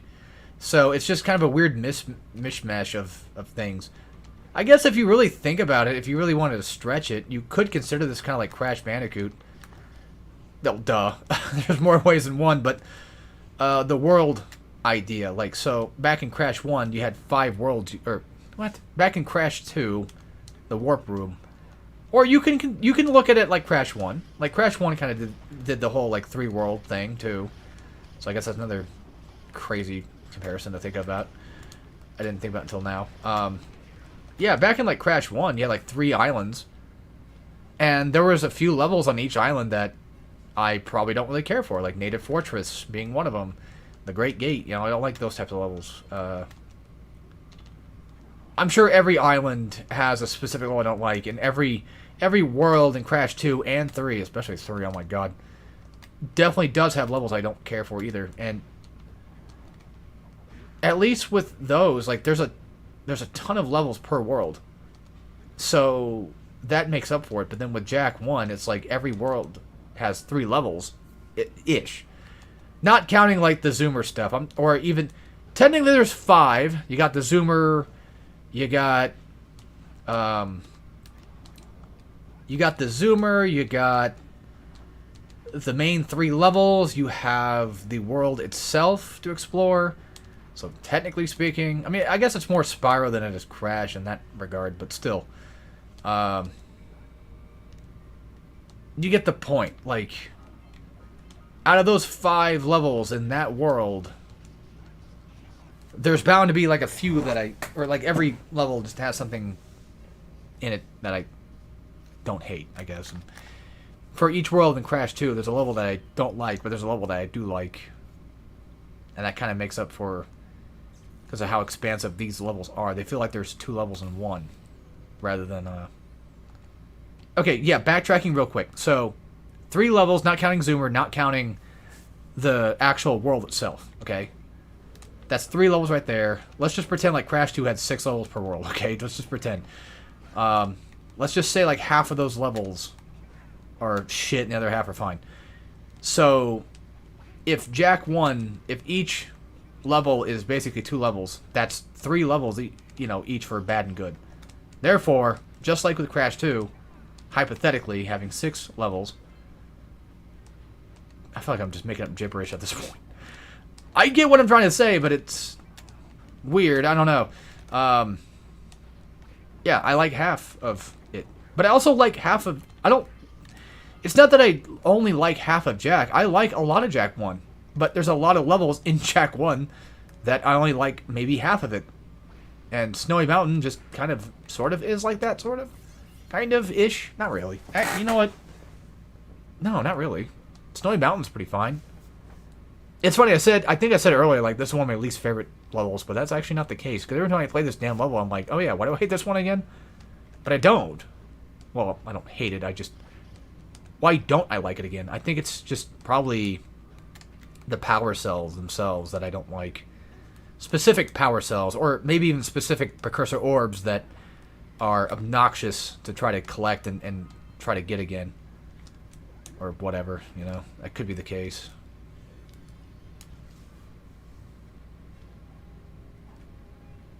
Alright, now what I usually do here is, because these are precursor orbs down here, I like to do this first. I like to go around the back way, and then I go up here. And then I go ahead and finish off, let's see. I do yellow eco first, so I can get these damn things out of the way. And whenever you're collecting these precursor orbs here, you really want to be careful of you want to count the orbs you collect, just to be on the safe side that you collected all 4 in each box, because it's easy to... Where am I going? It's easy to kind of just fudge that stuff up. So, alright, there's only one thing to break there. There is, of course, the 3 boxes of power cell, or precursor orbs. Goddamn. No, there's only 2, I guess. Okay. Well, that looked like 4 to me. That's 4. So that's it. There should only be 2. I mean, I'm checking around just in case, but I'm pretty sure there's only 2. At least I hope there's only 2. Sometimes I forget orbs there, so. Okay. This is a fun spot. Don't mind me, I just like clicking things. It's like a weird tick of mine. I don't know. It's annoying.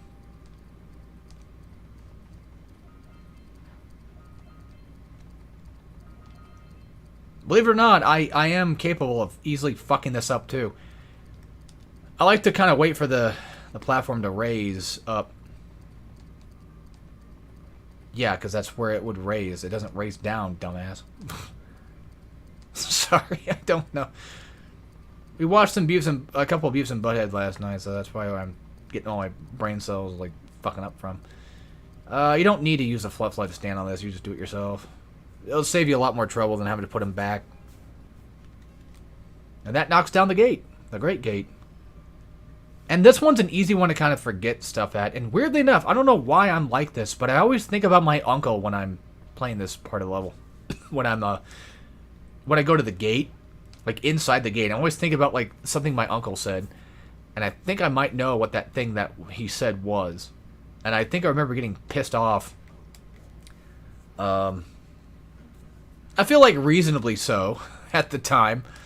Because my uncle is not a very good guy, to be fair. I wouldn't say he's like a bad guy, but he's just kind of a dick sometimes. It's weird. But then again, aren't we all? I might backtrack a little bit here, actually. Because I don't like doing this one. I don't like coming this way. It's annoying. I mean, you kind of have to kind of sort of do it, I guess. But, yeah, whatever. Alright, let's do blue. Just grab everything around here. And just in case, I'm going to go ahead and get the button pushed as well. Since I'm here. Just get the shortcut activated. Go this way real quick. We'll go back and do the blue eco thing soon. Don't worry. Yeah, a long time ago, I don't know if this is true or not because my mom said it, which is funny because, like, I'm pissed off at my uncle, but as far as I know, he said it, and he definitely seemed like the type that would say it.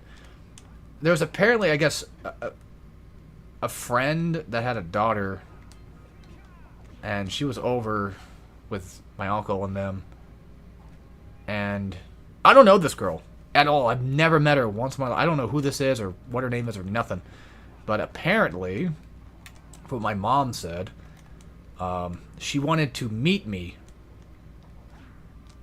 And my uncle said, no, he's awkward. And that basically just cemented right there in my head, like, okay, well, fuck you too then.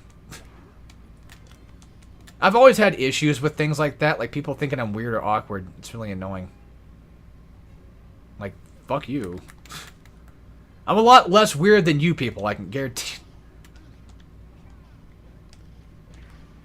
But, yeah, you know. I don't remember how old I was. I think it was like probably like 23 or something at the time. It's like a potential girl that I could have met and maybe, you know, been friends with or whatever was just ruined because my uncle just has like a perception of me that he can think I'm awkward all he wants, but he sucks, so doesn't matter. I got a lot of bad uncle stories, I guess, don't I? Had another uncle, an ex-uncle that I wouldn't say it's really a bad story, but it's one of those things like, you know, as a dumb kid, you get mad at dumb shit for no reason. When, in reality, it's like, it doesn't fucking matter. I was playing Infamous, and he was like, I don't like this game because it's not like Prototype, because Prototype has guns, and you can't use guns in Infamous. I didn't cry, but I was like, what are you talking? You know, I was upset, but I was also kind of like a teen. I don't know, it was such a weird take. Like, I never heard something like that before. Like, that's... I'm like, you're stupid!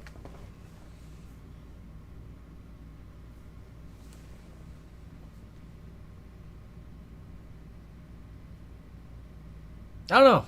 I guess, moral of the story is aunts and uncles just suck. I kind of suck. I'm an uncle. Believe it or not. I'm an uncle to I don't even know how many fucking kids at this point. At least 2 on my mom's side, I guess, but on my father's side, I don't even know anymore. They don't fucking talk to me anyway. If you're wondering, did I do something bad? That's a long story that I don't really want to get into. I wouldn't say that I did anything bad. I'm not saying like I contributed much either, to be fair, but I wouldn't say it's something that I technically... It wasn't anything I did. It's just... Well, as far as I'm aware. It's just one of those cases of, yeah. People, suck. But as far as I know, like, I think all of my... Including my step-siblings... Well, now I have new step-siblings, so I don't even know if I can count the old step-siblings as step-siblings anymore, because they're not actually technically married, but I still kind of count them as, you know, brother and sister, so I don't know. I know stepsis, I think, had one kid, from the last time I remember. Stepbrother has at least, technically one of his own, but he got married and has a stepson, so technically that's another nephew right there. And then my sister on that side has, I think, 2 kids, and then my brother apparently has 2 kids, but I mean, this is my brother we're talking about, so I doubt it. It's kind of like my dad. He's kind of a dipshit, so I don't know. Don't know what's true and what's not. If you're wondering where the last scout fly is, it's somewhere. And it's also funny, it's like, oh, I think you're not going to talk about this. Well, technically speaking, I really didn't. I didn't talk about, like, fully. About what, you know, might have transpired, I guess. Transpired.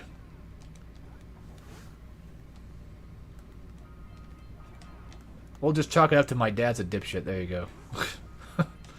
End of story. Ah, fucking hell, my jaw. I'm trying to pop it, won't pop. But yeah, this is the infamous scout fly I kept missing all the goddamn time. Sucks. Speaking of sucks, these fucking spiders, dude. They are just the absolute worst in this goddamn cave. I don't really hate spiders in real life, but goddamn, I hate the ones in here. That's for damn sure. And I still don't have this place exactly the most easily routed out in terms of what the fuck you're supposed to do. By the way, this guy sucks too. Not that... Well, the millipedes, the centipedes, yeah, they suck dick all the time. But these fucking spiders, man, they're just obnoxious. They get in your way and they hit you and it sucks. Just in case. Just gonna grab this now. If you do happen to die, it's fine. The millipedes will, or whatever, centipedes or whatever, or I think it's like lurker snatchers. There's a name for them. I forget. You want to shoot this, by the way, too, if you can hit it. But you can hit it. But I'm just saying, like, you know, for people that are playing the game later in the future. Even though I'm streaming, I'm still basically a Let's Player, so I still like to tell people about all the cool things that you can do, kind of. And in terms of getting this power cell, I want to say this is the one, this is the vent. That's what they're called. They're called vents. This is the vent I use, and I did that cleanly. About time. You kind of do need a double jump a little bit, though. And I think you have to aim. You don't have to. Oh, shit. I spent this entire time thinking you have to aim at that, but I guess you don't. Fuck yeah, I'll take that. Alright, cool. Spider Cave is like 10 times better now. Yay. I'm now getting better at it, so it's just a matter of eventually kind of learning and figuring things out, I guess. I don't even really think I hate Spider Cave all that much. Or at least I don't hate it as much as I used to, that's for sure. Honestly, I think this is probably the fastest way to get here. Fuck the other side. That sucks. Oh yeah, the crystals you blow up. That is obviously an objective. There's multiple crystals, but... Well, they don't make that too obvious, I guess, at first. I mean, to be fair... I mean, it wouldn't make sense. You get the point. We'll do that in a minute. I'm gonna try to clean this crap for waste.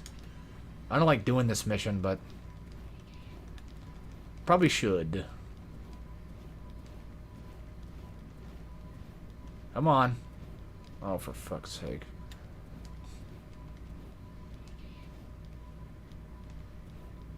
If you want to hit him, you can hit him from here, but it also works this way.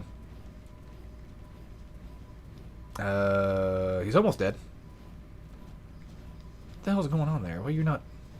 What is happening?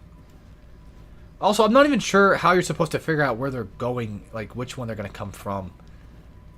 There's no direct indication toward that at all. I think you just kind of have to hope to God and guess. Where's the last guy? Because he's dead. He's dead. Where am I missing the last dude? Oh, probably up here. Yep. Which, luckily, I can just do this, and that's it. That's it for the centipede bastards. And then I got the power cell to grab over here. I got all these orbs I need to pick up. This side of... I don't know what you would call this, but this little raptor area right here that I'm on right now sucks. Because of, well, just damn near everything. I mean, what is there to say? It just sucks. But, no, unironically, I don't like it because of the left. If we're facing this way, the left side. Basically where the spiderweb trampolines are at. I don't like getting those precursor orbs and stuff. Did I ever end up getting that scoutfly over here? I want to say that I did, but I'm not like sure. I want to be 100% sure. Oh, yeah, okay. I mean, we broke it, we didn't collect it. And then, unfortunately, I can't do that. I have to do this. Which is annoying. I thought I could, but I couldn't. I also hate having yellow eco on because I cannot punch. It is so... Stop with the fucking dumbass ticks. Ugh, I hate them. You can't even do like a ground slam or nothing. You can't do a Denny's Grand Slam, unfortunately. And yes, there are orbs right here. I think I caught a couple of them. And, oh, good roll, good roll.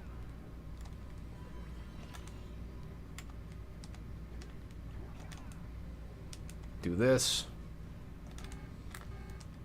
And you want to make sure that that thing actually does blow up, by the way. Before you, do what I just did. So, if you're not speedrunning, of course, which if you are at that point, well, then you're good.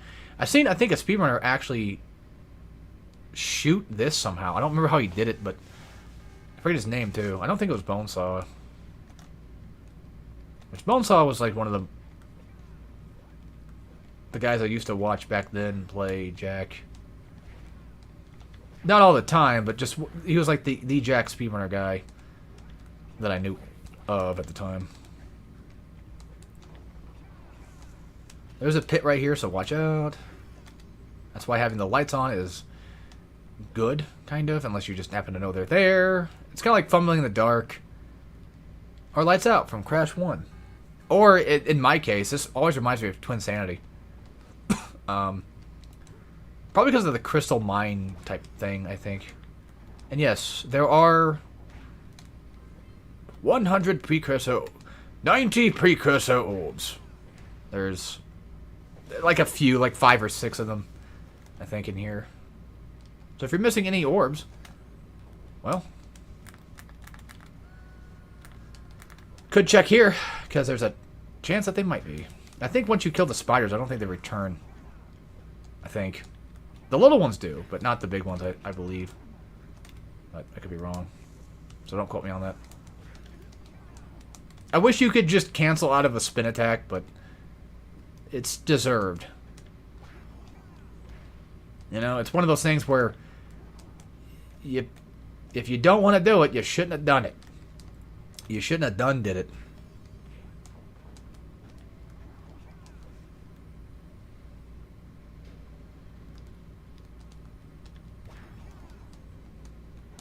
I usually long jump here, but I kind of fucked that up.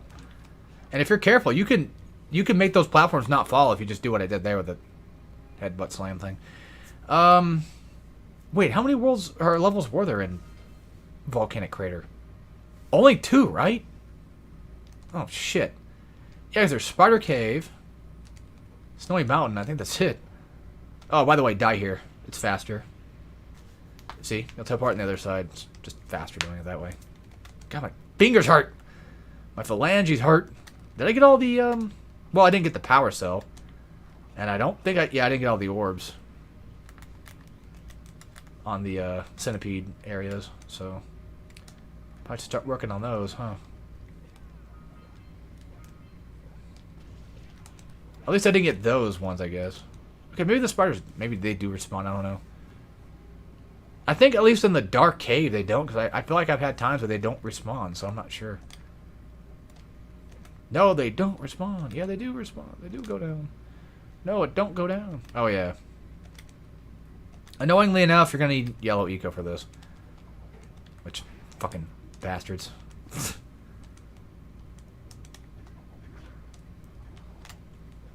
Admit it. You thought that was clean as fuck, didn't you? Because I did. Did I just see orbs? I'm going to go back and check. Actually, let's just do this real quick. I'll remember it. No, I won't. I want to shoot that. You don't have to climb over there just to hit it. And probably my...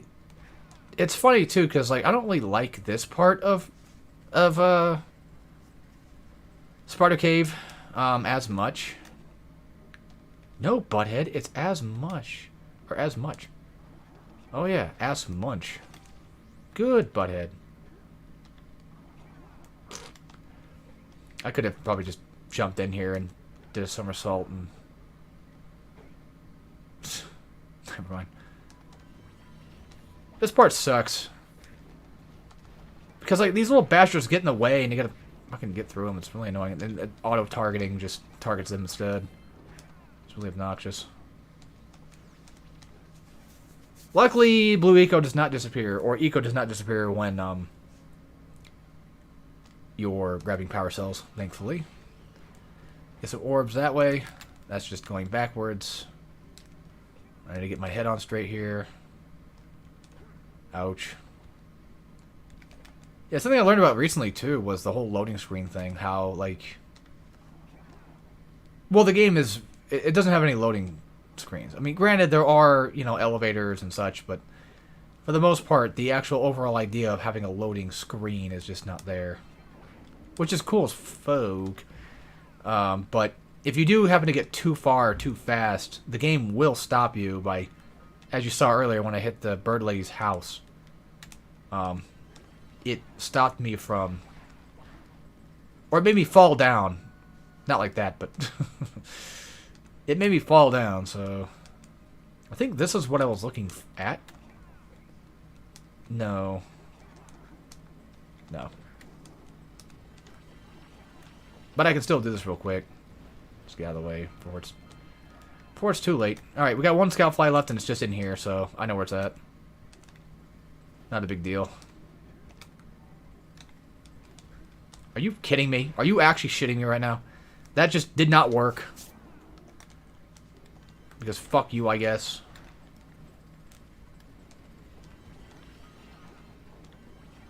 Alright, at least in this case, fuck me. Fuck me, that was fast. Fuck you. Alright, cool.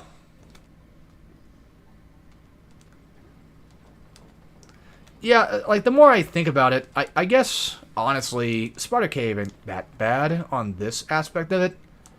It's the actual, like, just the bugs, like, dealing with the bugs section, so to speak, is just not my favorite, that's for sure.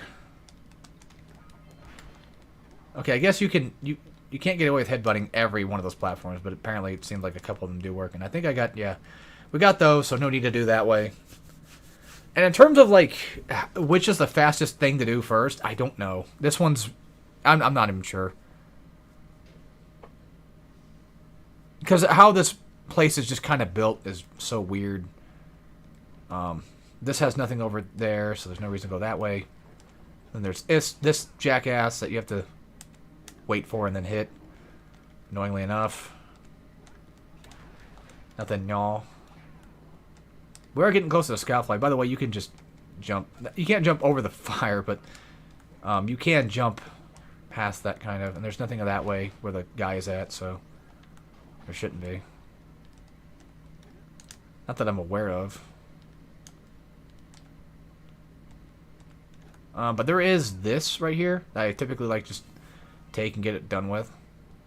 And the last scoutfly is basically near the top of where the statue's at, so when you do get the power cell and you do, like, you're gonna jump off of them, you can jump down to the scout fly, basically.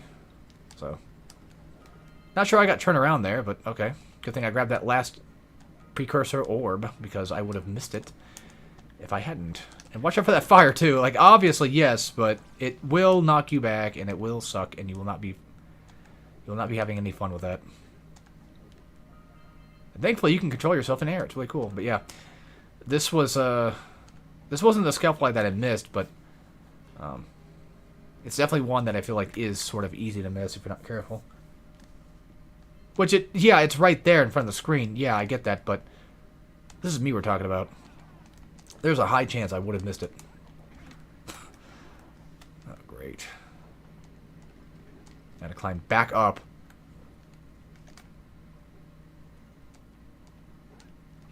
I fucked that up massively. Well, I'm just never really certain where I'm supposed to jump down from to get it. But luckily this is here.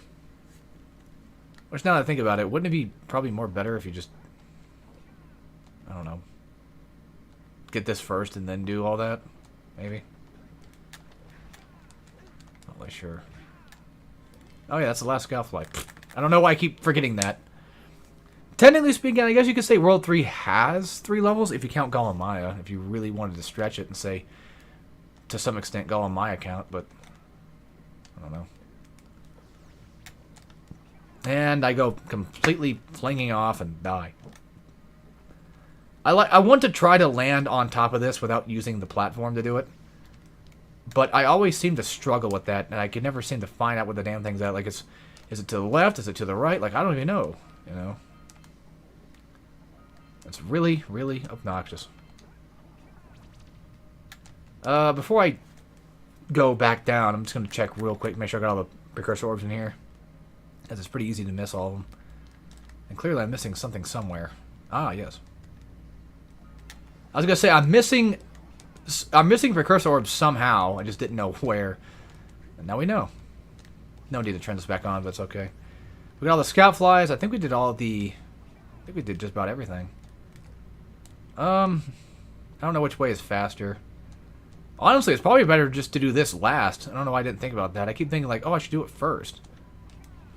But that doesn't make any sense.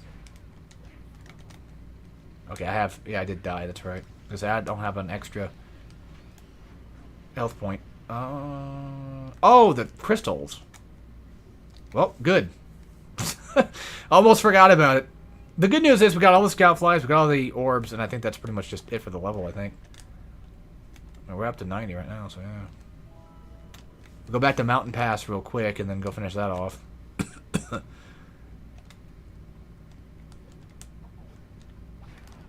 Although, annoyingly enough, to get back to Mountain... Well, getting back to Mountain Pass is not hard, actually. I'll show you how to do it.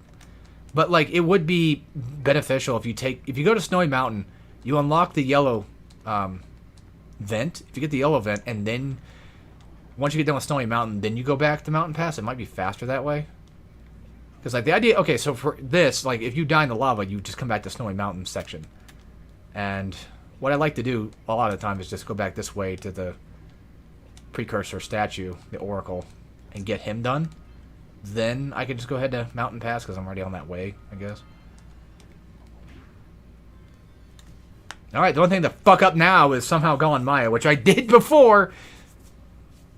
So we're almost done, folks. We're almost done. 2.5 hours, so I guess I've lost my speedrunning tricks.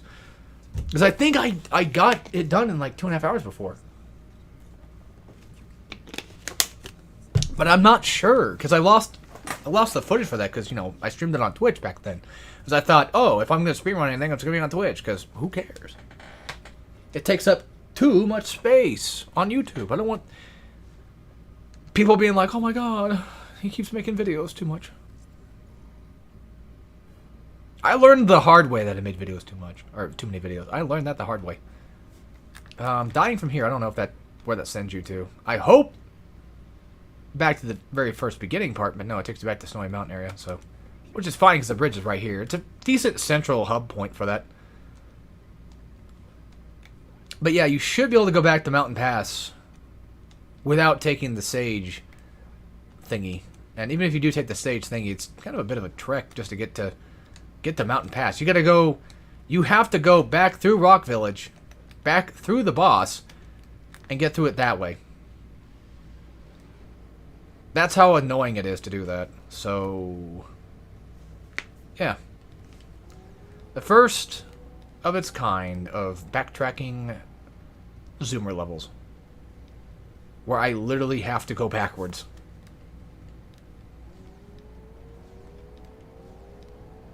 Oh yeah, there's where the thing's at. So the power cell's at. They'll be dumb and fall down like I'm about to do. I should just tell that to myself more so than anything. Like, hey, don't be dumb. You're gonna fall down. There is a way up there without going through this. Nah, fuck that. How many health do I have? Yeah, that just instantly kills you. I'm not fucking doing this. Call it cheating, call it what you want, but fuck it. I'm not doing it. I'm not dealing with it.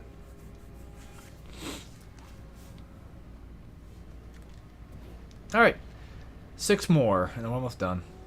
There's each of the sages, and then there's, well, just Gall and Maya in general, I guess. No, I don't think Gall and Maya give you a power cell, do they? Yeah, I think so. Like, after they're done, I think you get one. We have Lava Tube. Don't like how the rocks just spawn in like that. It's really annoying. That's just... Like I said, I think that's just a PS5 thing, because if I play this on PS2, I wonder if that would be beneficial.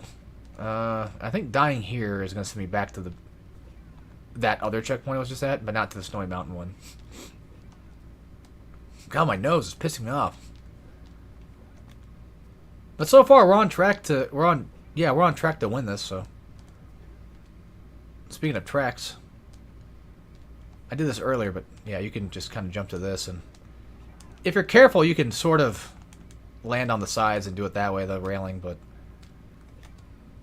all right, I think there's a couple more cutscenes. Technically, there's the Sage cutscenes too, but yeah. This is how often I pop my fingers. They pop all the time. I've got a little last slice of pizza right now. We got some pizza last night.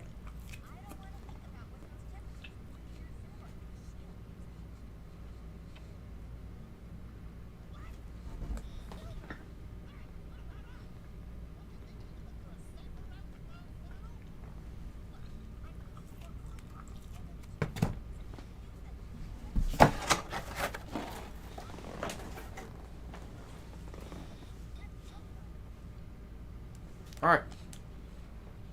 Let's do it.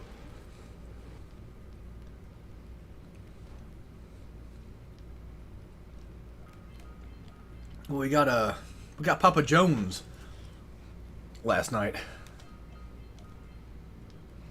I call it Papa Jones because of Pikami, if you're wondering. Because I think, yeah, in her FNAF playthrough a long time ago, she called it Papa Jones. It was cute. This Pikami was just adorable. Technically still is, but you know. And I shit bricks. Awesome. That's my fault, because like the scout fly and the orbs are really weird to catch. Or because in this, not this, I guess kind of this first area. Like you have precursor orbs here.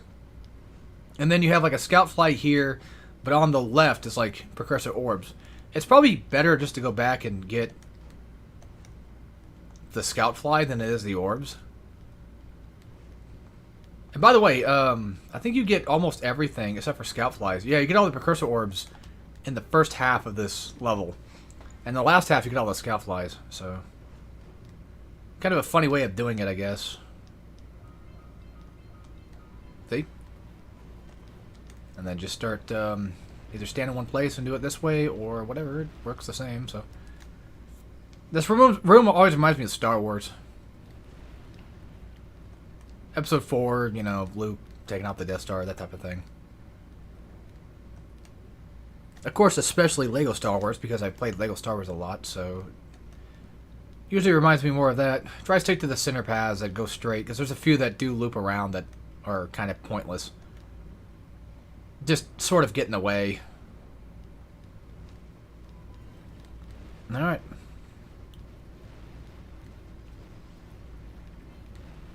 There's number 4. Already off to a really good start.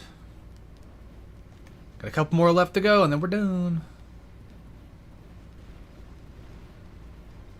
And the last one should be pretty close. I think it's after this. Yep, there it is. And that's it for Lava Tube. That's everything 100%, I'm certain. I can double check before we finish up on Maya, of course, but I'm pretty sure that's everything. 100%. The only thing that gave me trouble so far was Misty Bog with those last 3 that I missed. Because every time I've tried to 100% this game, something has gone wrong. So that must have been the one thing that was going wrong. And I can finally end this cursed curse of being a fucking Jack Peanut. That's what was promised, right?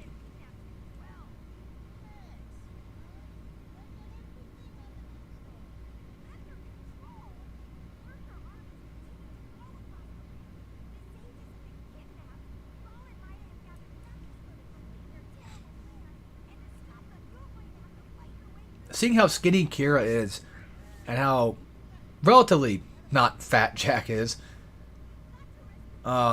makes me feel really self-conscious. Because I'm not fat, but like I definitely could use a little bit of dieting. Not gonna lie. And then now we have another cutscene again. But no problem.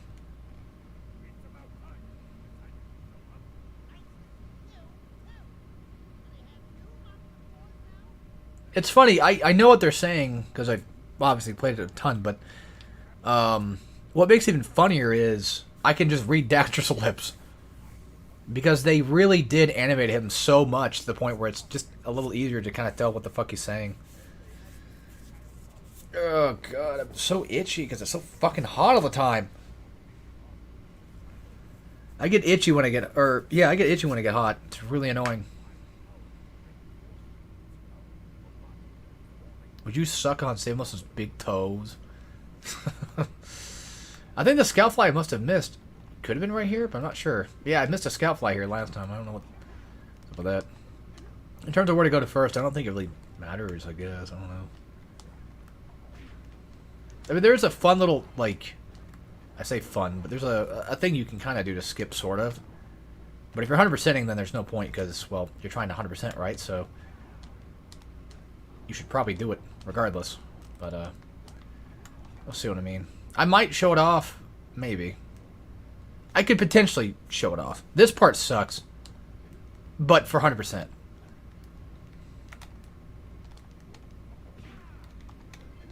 Because, you know, the colored button things right here. Well, that can just happen, too, but... basically, you're going to eventually probably run out of colors to step on. Or that can happen. Perfect. And, yeah, I shouldn't have done that. That's stupid of me. It's just, getting these orbs just sucks. Oh my god, what is going on today? What is actually happening right now? Besides being a complete dipshit that doesn't know what he's doing. Yeah, like, I feel like you're gonna run out of the colors to stand on. One thing I started doing recently was I decided to start, like, aiming in and then taking out the boxes instead of actually just while I'm going up here with these little, you know, rabbit bastards. There is, of course, that last thing I have to deal with, but that's okay. Because, like, these guys are just fucking annoying to deal with. If you shoot and then, like, kick, they're usually a bit easier to kind of handle. Alright. Not sure how to technically do this faster or not, but... oh, for fuck's sake. I don't want to die here. If I die, I'm rewinding. Fuck it. I just don't want to take that L, you know? That L is real. I don't want to take it. And there's one way to find out if you're done or not. It's called the door will open. There. They give you red because I think you have more attack range. Alright, just checking for things. I'm pretty sure there's nothing over here in terms of like scout flies or whatever, so I hope not. But I think this is the jump that I was thinking of, where you can kind of jump to the next stage and just skip an entire section.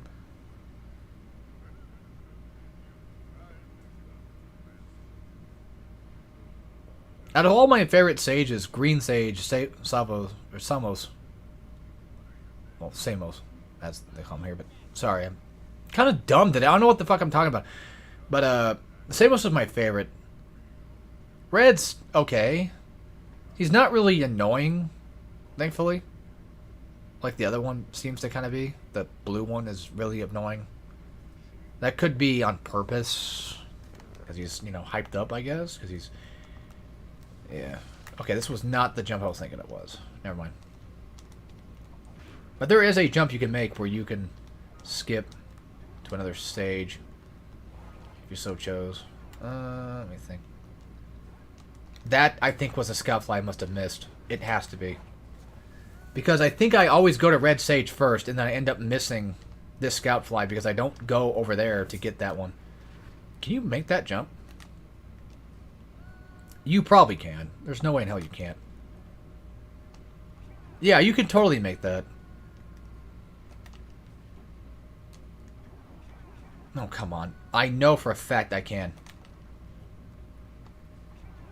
Thought so. And once again, proving my point that this game is just fantastic. Yeah, it's no Mario 64, but god damn. Does it just... It gets it right. I also get this part confused with the entrance because it looks just about the same.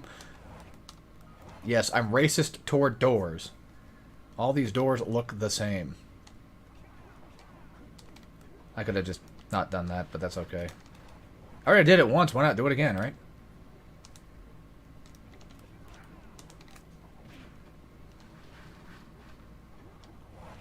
Okay, I don't want to spoil the surprise because I don't have one in store. That's the surprise. I just thought about how funny it would have been if I had, like, once I beat this game, I have, like, some AI thing about, the faithful sheriff or something, like, talking to me. That would have been a funny bit if I did that. Like, I had this whole thing set up, but I hate to be honest, but I'm gonna have to be. Yeah, don't expect anything funny at the end of this playthrough. In terms of, funny in regard of, like, anything special skit-wise or anything like that. As cool as that would have been, oh, man. Missed opportunity. I didn't think about it until now. It's not like I knew I was going to do it. Well, I knew I was going to do Jack at some point. I didn't know I was going to have to do a Faithful Sheriff skit or something. It would have been even funnier if I actually got him to do it. But I guarantee he probably wouldn't have. He's kind of a loser. So, would have been all pissy about it, probably. Beep. He's just weird. I wonder what Faithful Sheriff would have became if he made himself a clone of me. What his name would be. Shit Ape, probably. No, I'd be like... No, it has to be something religious sounding, too. I don't know.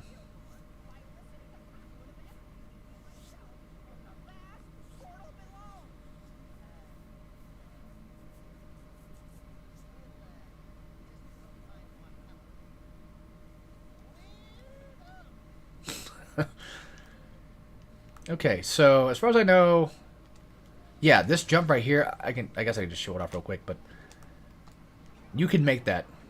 You can land that. I don't need to prove it, but you can. If you roll jump, I think, from the eco, like when this platform comes back up, if you roll jump off that, I didn't mean to hit my mic, you should be able to make that jump. And there's also a scout fly nearby. How many scout flies do I have right now? 4? Are you fucking kidding me? Well, there better be plenty more where that comes from, because it's going to suck if I miss any. I got 3 more, and I know there's one in here somewhere, I think. Yep. Which you could just grab that with Blue Eco. I don't know why I did that for. I know where the other one's at. It's right outside of this. But is there another one on the other side again? I don't remember. That could be.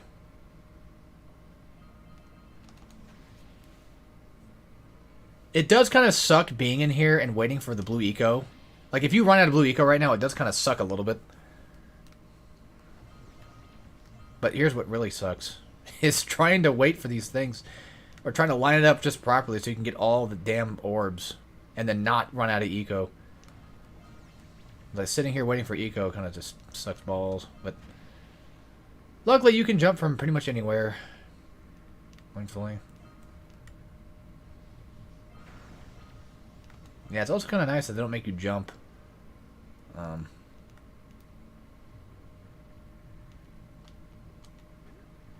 Like I said, pretty sure you can land that, but it's still moving, so it's going to cause you to fall off if you're not careful. That was just a bad decision on my part. One thing that does kind of suck, though, is missing out on all the cool eco stuff you can do in these games. In Jak 1, at least. It's like with Jak 2 and 3, just kind of just making them disappear sort of. It kind of sucks a little bit. Not that I guess, like, in all honesty, would Blue Eco really have any sort of use much? I wonder, outside of, I don't know. I mean, I know the Eco just essentially game mechanic wise turned into guns. I'm not missing that. Fuck that. This room reminds me so much of like an H.R. Geiger type thing. Sorry, I know I'm using rewind, but fuck it. I just don't want to deal with this. And I missed the fucking blue. Yeah. I want to say there might be... There's nothing out there to grab. I think you have to launch almost immediately from that. Oh, fuck. I have to go all the way out there again to do it all over again. That's why.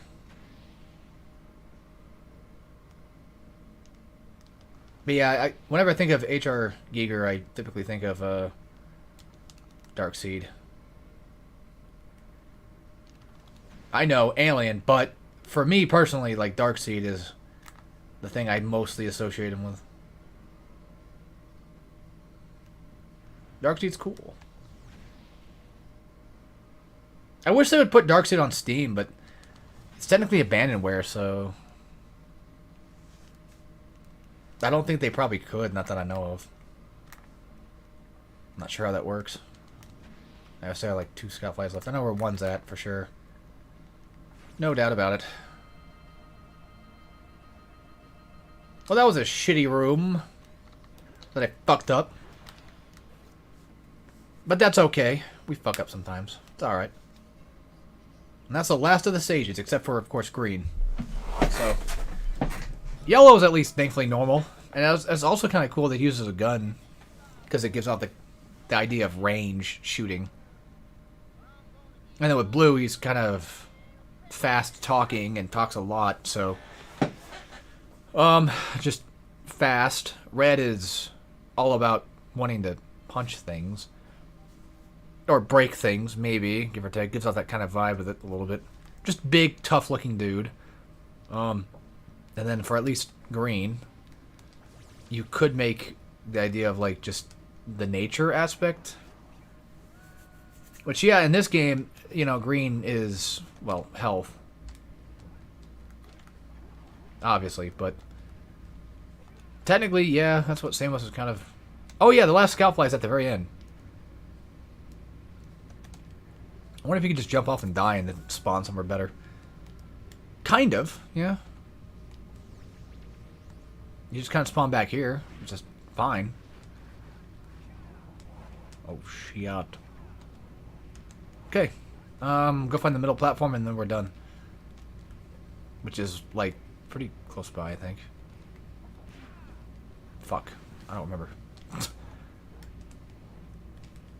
Where is that damn thing? I think it's on the opposite side of the entrance, I thought.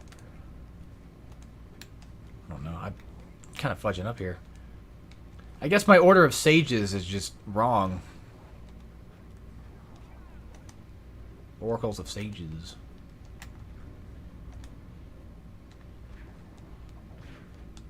There we go.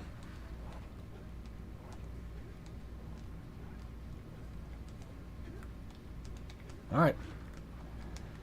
You can double jump and then, I guess hover kick, whatever it would technically be called, but, you know, you can spin kick.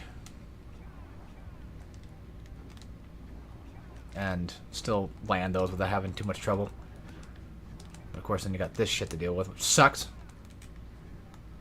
Alright, yeah, that's insane. I think we just did it, folks. I think we finally 100% this goddamn game. Now, of course, I'm going to beat Gull and Maya. I'm going to get the secret ending and all that shit. I'm not just going to grab everything and then just be like, oh, I did it. No, we got to do everything. Also, these little red things right here look like precursor orbs from a distance. That's the vibe they always give me. My brother was playing this last time and he thought you couldn't jump on these. I'm like, yeah, you can.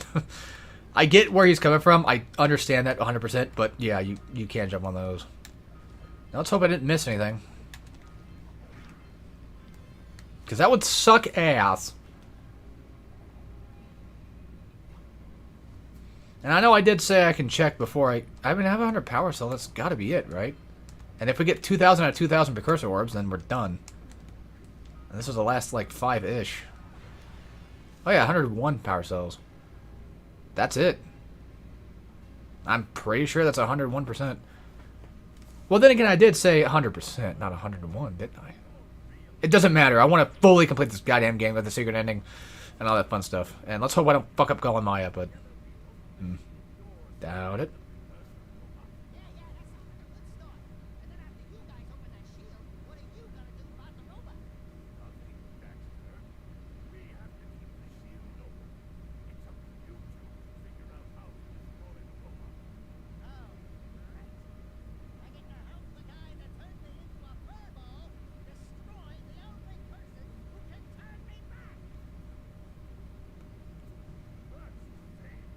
Alright.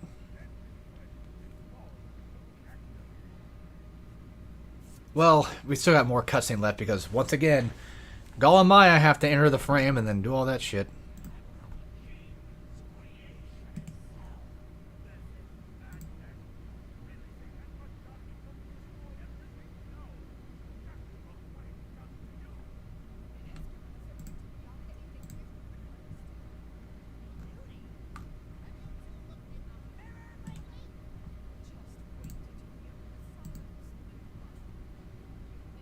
I think it's... Stream seems like it's still good. So I'm just checking things. Checking Twitter, checking stream. All that.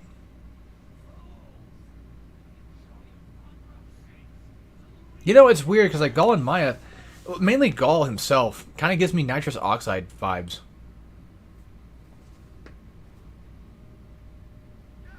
Speaking of CTR stuff, I'm not a big fan of Crash's voice actor in CTR. I always kind of knew that there was... Not always, but, like, I kind of figured there was something, like, different about it. Like, his wee sounds so weird compared to his, like, his classic Crash sounds that he makes. I was like, that doesn't sound right. When I was listening to it recently, I'm like, that doesn't sound right. Only to look it up and be like, yeah. So, yeah, I didn't lie. I didn't know about it before. I guess I just say things like that for exaggeration, but my bad. In all honesty, I found out recently. Let's, you know, even bother to look it up. Alright, so Gull and Maya, relatively pretty easy. Oh yeah, you could blue eco right now, I forgot about that. There's something else my brother didn't know, is you could just go ahead and launch yourself. You don't have to wait for the whole timer thing to go down. This Naughty Dog back then was really cool about just letting you play a goddamn game. And now they want you to watch a fucking movie. I usually try to keep this green eco right here. Oh, yeah, we do have 101, yeah. 101 Dalmatians. I typically try to keep it just in case. Because I'm pretty good at kind of get myself screwed. So and that's why we punch into blue eco, so I have to deal with the whole jumping animation. skipping animations is very important. Technically for a speedrun, which this is not, so. Technically speaking, I could upload speedruns live, but I don't have a... I don't know if you know what, I don't know if that's even possible, because... Well, one, I don't have a timer, and two, I started at Geyser Rock, because I have a save file that starts at Geyser Rock instead. So I can skip the beginning opening. I don't know if that's a normal thing that people normally skip or not, so... I don't know. What the fuck's going on with this game? It's being weird. Alright, one more phase and then we're done.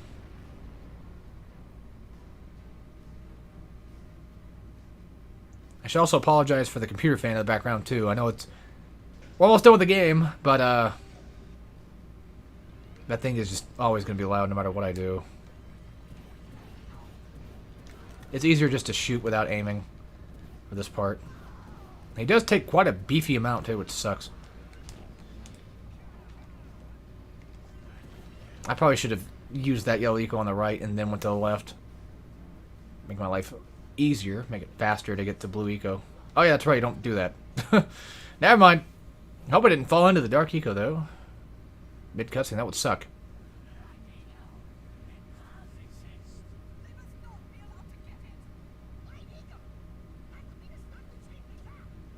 Hell, even the background right there gives me very big Crash vibes.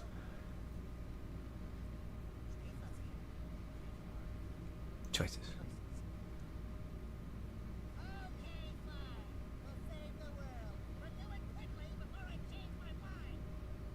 I kind of like Dasher's animations there. They're pretty cool.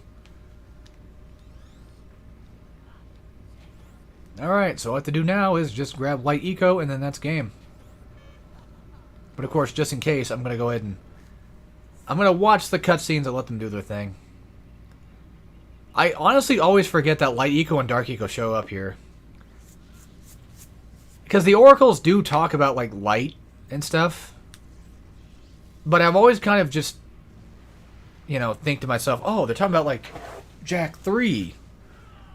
Because as far as I know, they sort of had these games kind of planned out-ish. I think. To some extent.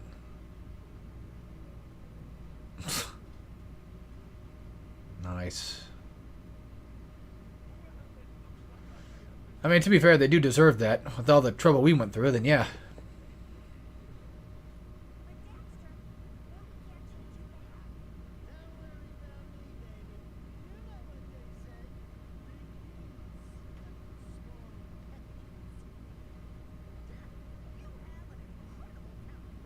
Also, another thing I kind of like that sort of has Crash identity behind it is a pretty big one is obviously Daxter. Fingerless gloves, orange, marsupial. Ish. Whatever. You know what I mean. No pants, but he does get them in Jak 3. Well, technically Jak X mainly. That's where he mainly has them at. Well, he first gets them in Jak 3, I believe. And that's it. However, of course, there's still, like, the last secret ending thing, and I can't skip this, unfortunately, so I'm kind of stuck there. But either way, that should be the end of Jak 1, 100%. I got all the power cells. As far as I know, it looked like I got all the precursor orbs, so yeah, that should be it. There was, of course, that one little moment at Misty Bog that gave me some trouble. But other than that, yeah, I still love this game. And once again, like I said, I probably would be tempted to play it again tomorrow. Not for a stream or anything like that, but on my own time, kind of. Probably with my brother. Maybe let him play a few levels and I play a few and whatever. I don't know. But I can't get enough of this game. It's so good. It is so goddamn good. I still love it. Like, absolutely. All the voice actors are really good. Art design-wise, I still like it a lot. Yeah, the NPC characters are slightly annoying, but Oh yeah, speaking of uncle, is he actually Jack's uncle? Is it just... Oh, Kevin Conroy was the fisherman. What the fuck? Wow, okay. Boggy Billy. Why does Brian Peck sound familiar? I don't know. Well, I'm thinking about, Josh Peck, but I think there was actually a guy named Brian Peck. Well, I mean, yeah, right there, but who knows what I'm thinking of. Yeah, still just a very fun, like, tech game to play around with. It's really fun. It's like, this is essentially my Mario 64, although I would argue that Crash is more like that in some ways because of the age of what it was. But with the way that Jack plays, it almost feels so, like, loose and fun, where Crash is tight. This game is more loose, but it's very mechanically sound, too, and I like that. I like when games feel good to play, and I can have a lot of fun just playing them. Which is typically why I like going back to play, like, Ninja Gaiden, Sigma, like 1, 2, and 3 are all pretty stellar still. Lots of good, fun games like that. And hey, at least now I can say that I've 100%ed it once again, because, my lord, I was having a hard time for some reason 100% in this game. I kept missing things, and I'm like, I don't want to bother with it. I don't want to go back and look for it. I especially don't want to go back to Mountain Pass. Foge. Yeah, the more I play this, the more I just want to keep playing it. This game is just so damn addicting, and it sucks. It's both good and bad, because, like, on one hand, it's like, yeah, it's a great game. I want to keep playing it. I want to keep going. Not that I necessarily want to be a speedrunner of it, because that's going to require me to learn a lot of tricks and stuff. I'm not a big fan of, like, glitch runs, so that wouldn't be really my cup of tea. But doing a non-glitch run, like a glitchless run, would be kind of neat, I guess. But I would have to learn a lot of specific tricks. And another thing, too, is this is just a me thing. I feel like for me, if I was ever to be a speedrunner, I would rather do speedrunning in my own way. I've always just kind of done that with everything I've done. It's like, I don't like being 100% fully a part of that group. Like, yeah, if I do Let's Plays, they're just Let's Plays. But in my head, it's different than other Let's Plays, because I have different things to talk about, and I usually try to 100% a game if I really like it enough or know how to, but it depends, I guess. But for speedrunning, what I mean by doing it differently is I don't want to be the world record holder. I just want to be able to always try to beat my best. I don't want to try to beat everyone else. I just want to be better than I am now. I know there's plenty of people that are like that anyway, but I feel like for me, that's my cup of tea if I was to do that. Always pushing myself further, not pushing everyone else behind. So that's just the way I guess I work. Same thing with things I do with art-wise, is it's my own style. Like, yeah, it's not perfect, but I don't know, it works for me. It works for other people. They tend to like it, so that's the kind of guy I am, That's just how it is. I thought that said helper software for a second.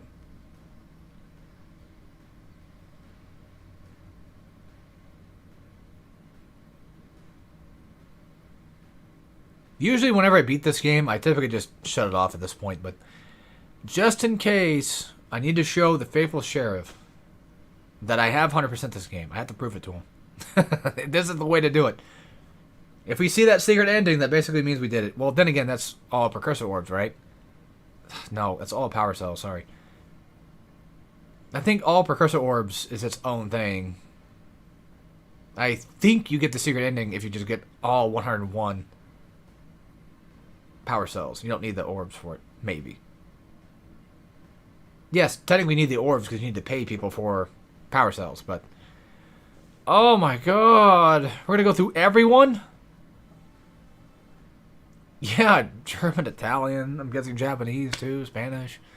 French was up there. God damn. And now special thanks to all the family members, most likely. Or maybe not. I don't know. I'm not sure. Either way, absolutely fantastic game. Wish we had more Jak 1 type things, but... Like, Jak 2 mechanically still is the same. So is 3. But obviously the different level changes and stuff like that. Please tell me I got it. Why is he not... I think that's it, right? Yeah. That's gotta be it.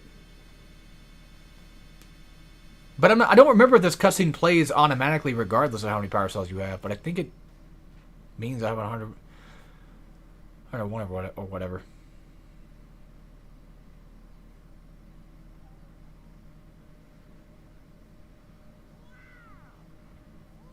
I wonder if they knew before they made this game a GTA type series.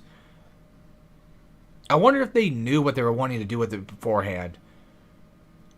Or did they just were like, we have a secret big thing, but we don't know exactly what it is, but it's definitely a thing for sure. And then when they were making Jak 2, they probably like, you know what? Fudge it. He's in the future. There you go. That's the secret. Just a guess. I don't know. Okay. I just realized. I think that's a Japanese logo for Naughty Dog right there. That just popped up. Or something with that. I'm not sure. Anyway, let's take a look. So the third? Yeah, it says 100%. I mean, I have 2000 out of 2000, 101, 112 and 112. All right, that's it for Jak 1. I 100% it. So why am I still a peanut? This sucks. Oh, let me guess. I have to 100% Jak 2. Oh no. Let me guess. I have to 100% Jak 2 and Jak 3? I don't think so. But what if I have to 100% Ratchet now? What if he's going to turn me into a Ratchet peanut? Oh god. I think I have to 100% Ratchet and Clank 1 now. Son of a bitch.